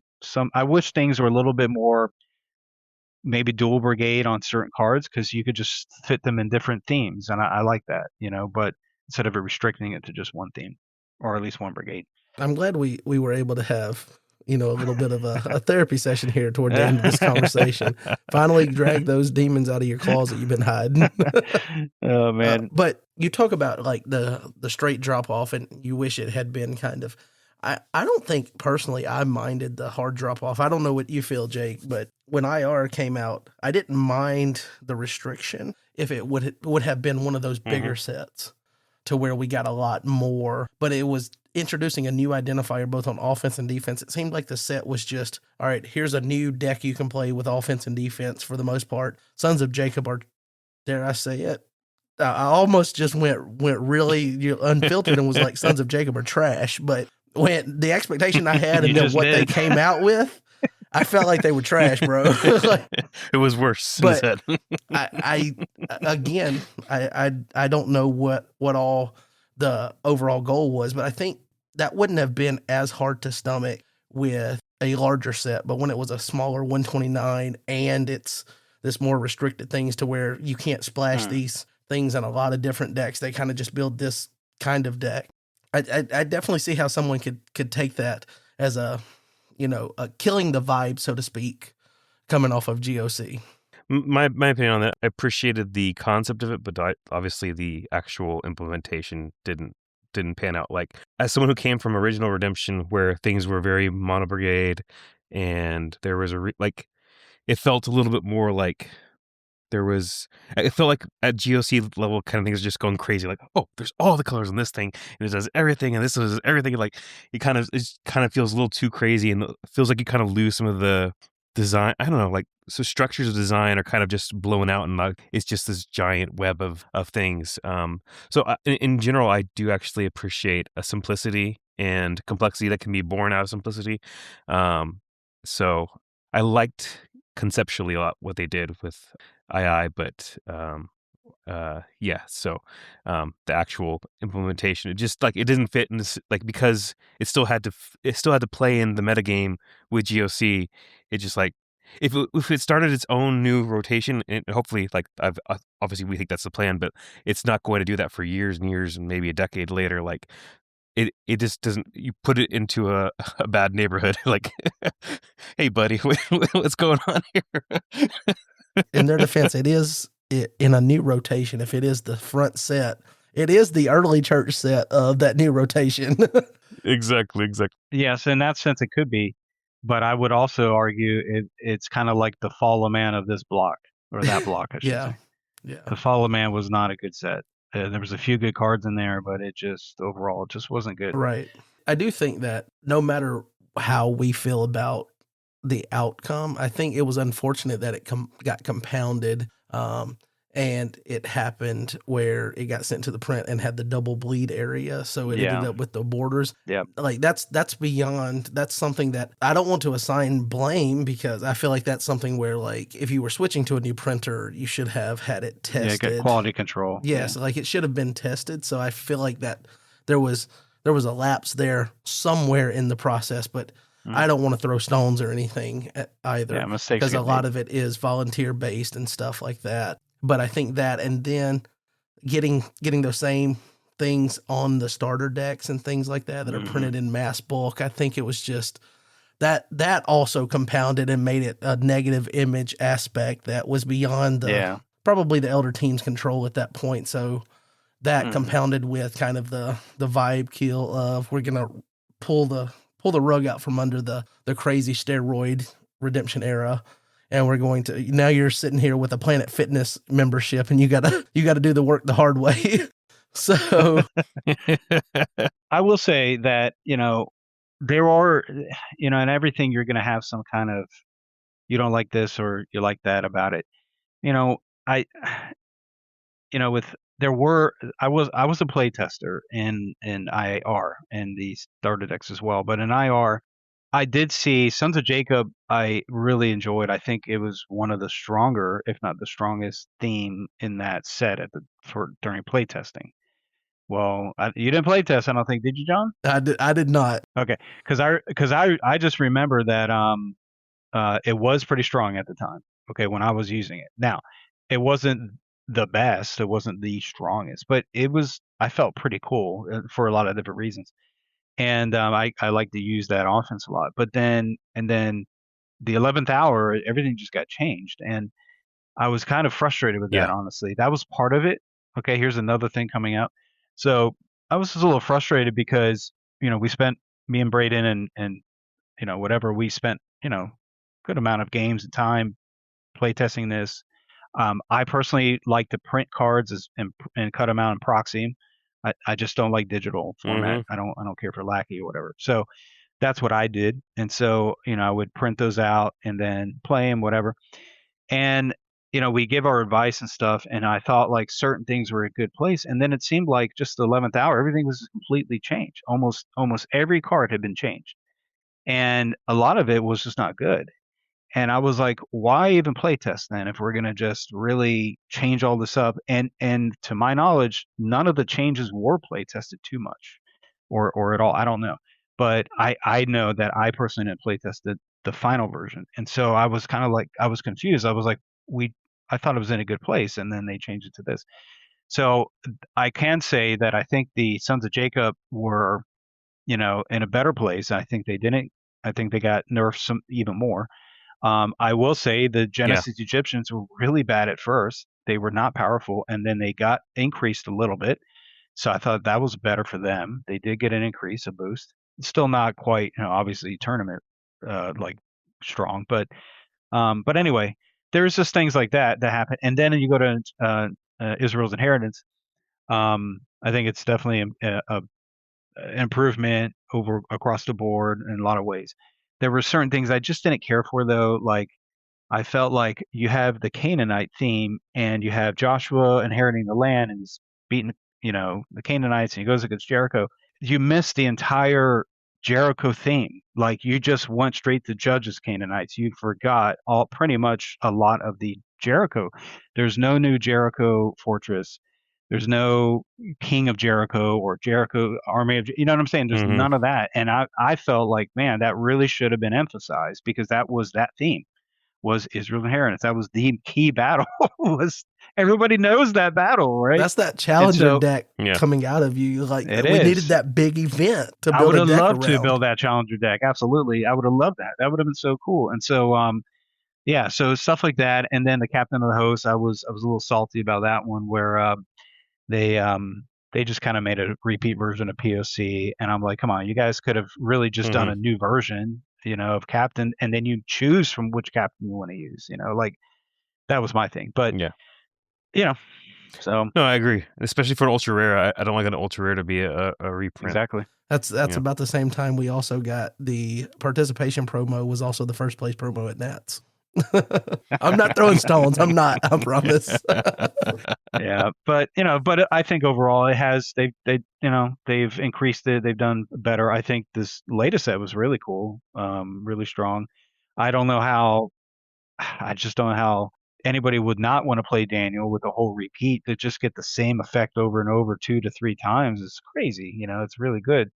And again, I want to play something I really enjoy, and so if everybody's playing that or whatever else, I just don't really want to play it personally, unless I happen to enjoy the theme. But yeah, I think this last set was really cool and strong. I really like it, and I'm excited to see the next one. I like the repeat mechanic, but I do think that it's going to be better when you can see it in other things instead of it just mostly benefiting one theme or one deck. Yeah. And I feel like, if we're reading into the tea leaves a little bit of what we know and what kind of how they shared that new ability, seems like something that they want to have in their tool bag, and you'll probably get it to where it's kind of like eventually every brigade has one of a territory class character that does something, or one of. So you probably won't see it in a heavy density anywhere specifically, probably, but it'll be just kind of sprinkled in with eventually each brigade or each theme having access to something in their brigade that does it. But yeah, I think the design thing, I know we probably went a little deeper than what's the pros and cons overall, but it's good stuff, good conversation to be had for sure, because I think as much as, and I don't think any of us have said anything that would be intentionally like trying to like poke the design team or anything and say like, hey, you did bad or anything. But from the player side, I do think that sharing our voices and letting people know like what we like, what we don't like is all, or it can be helpful feedback for them to take when they go to designing cards, the new sets and things. So as much as I've joked, and I've made enough IR jokes and Sons of Jacob being bad and all those jokes, probably to where they, it's almost like beating up on Jay for playing Flood, like you did earlier. It's kind of like, it's just fun to do a little bit, but it really is not, you're not intentionally trying to like jab and just, you really messed this up or anything, but it's just, I mean, it would have been cool to see, and I'm glad that we got a progressively better set with II, and then now with Times to Come, and someone like E-Man that plays Daniel a lot. I feel like when I play Blue, and so when Blue was coming out, I was all excited. I'm glad that Daniel at least feels like it's a pretty strong deck for, what the meta is currently and things, and it feels like they made a better balance. So someone that was looking forward to new Daniel stuff like him probably has a much better, reception of it than like what I had with Blue and stuff. So it's progressively getting better and improving from the design aspect. I think the rules being cleaned up and all that makes it easier, and kind of theme throughout all this conversation from all the way back at the beginning is you focusing on like new players and, getting into the game, onboarding players into the game and stuff. I think all of those things to clean that up and improve that kind of help in that same vein, and makes it easier for you to introduce and share people and get them into the game and engaged. Yeah, and some of the newer themes like the Warriors, I've been asked, well, you were the Blood and Fire guy, the Red Warriors. What do you think about the Purple Warriors? It's like, yeah, they're kind of cool, but very contingent upon those weapons. Once those weapons are gone, they just don't work, honestly. That's why you got to build them in a way to where you only need the weapons for one turn. Well, I also see the weapons being a long-term game. That's what I've seen in my playing that offense, using it. I've noticed that it really does well long-term. Once you get some of those weapons out, it's really devastating, as long as your opponent just doesn't get rid of them or something, but they can be pretty nasty. But it's they're just not like the Red Warriors, where I've intentionally just made every one of them pretty much band to each other, where you have this giant army coming at you and there's not much you can do, right? With this, you have ways to get around them. You give them initiative. Usually, you're always giving up initiative with the weapon on them, pretty much, right? So there's all these things that go against them, I think. But now, if you made the weapons, like protected in battle or something, that'd be harder to get rid of them. Discard this really weapon strong. to play an enhancement would be an awesome weapon for Purple Warriors. Like discard this weapon so you get one use, or banish this card to play an enhancement would be awesome, because it'd be kind of like that first strike ability. It wouldn't make sense, right? Discarding the weapon? Yeah, I think like they have first strike ability, like when you count numbers, but there's no like this warrior came in and was the one that really attacked first. So he comes into battle, does his ability and sits there, gives up initiative, and he doesn't really attack first. It'd be cool to have a weapon that made them have that first punch. That'd be pretty cool. Well, they get the benefits because you have to be careful with those weapon abilities, because it would just be too powerful. You have the hero's ability, and then you have the weapons ability. You have like 4 abilities happening, which is very strong in that game, all popping off, right, and getting all these benefits. Well, so you have to govern it a little bit. And so if it's a draw one, like you see a lot of those weapons have, draw one or do this or discard or do something else. So I don't know. I just think there's room for improvement, and I think Tyler and the other guys will, I'm sure, find ways to hopefully boost that theme. And same thing with anything else. Any of the other themes that are lacking, Sons of Jacob, hopefully, maybe there'll be some in Roots too, right? That'll come out where I was thinking it'll benefit. Yeah. So any of those themes really could just, all it takes is really just a few cards, I think, to really kind of make them at least notch them up to make them, okay, they could probably hold their own in at least lower level tournaments or something. But I like the Sons of Jacob. I want to like them. I like kind of playing, but it's just like, there's just some things that if you really want to hit their hand of evil cards, then I think you should go with that theme. If you really are going for like a hand disrupt, it's a good one, right? But you just have to do it right. Throw out Joseph from Cloud of Witnesses to make him CBN, things like that to really hit their hand. Then you can make it work. You have to see, and then in Redemption, you can't be lazy when it comes to your deck building, your design. You have to be creative and make it work. That's my kind of like motto, so to speak. Is, if it's not meta, it's on us as the player to make it. Yeah, that's right. You are the deck builder. Make it work. Make it competitive. Wow, people, be like, man, I never knew this would be so good. I can't do it with Sons of Jacob. I throw in like, I'm just not a good deck builder. Well, I'm just saying, whether it's that or some other thing, just maybe you could try Thessalonica Church. Oh, maybe I could try that. Deacons, come on, let's go Deacons. Ephesian Church, come on, man. See, if you can make that work and you can rank in the top 10 at nationals, brother, I will buy you a Your Turn Games gift card or something. I don't know. It sounds like you are throwing down a challenge for someone to build a deck that's competitive using the base of a brigade that you earlier said should have been canceled. Oh, come on. I'm just saying, throwing a theme. You know what's funny? I recently actually started using teal. I want to use teal. Yeah. What? And Braden can attest that he was having a hard time against it a little bit. And because no one's seen it in 5 years. See, you have to think outside the box. Exactly. Like, think of all these players that have come in that might be a nationals, never seen teal. They don't know what these cards do. That's an advantage to you. So you have to think like that and say, wow, this hasn't been done in a while. It throws people off, right?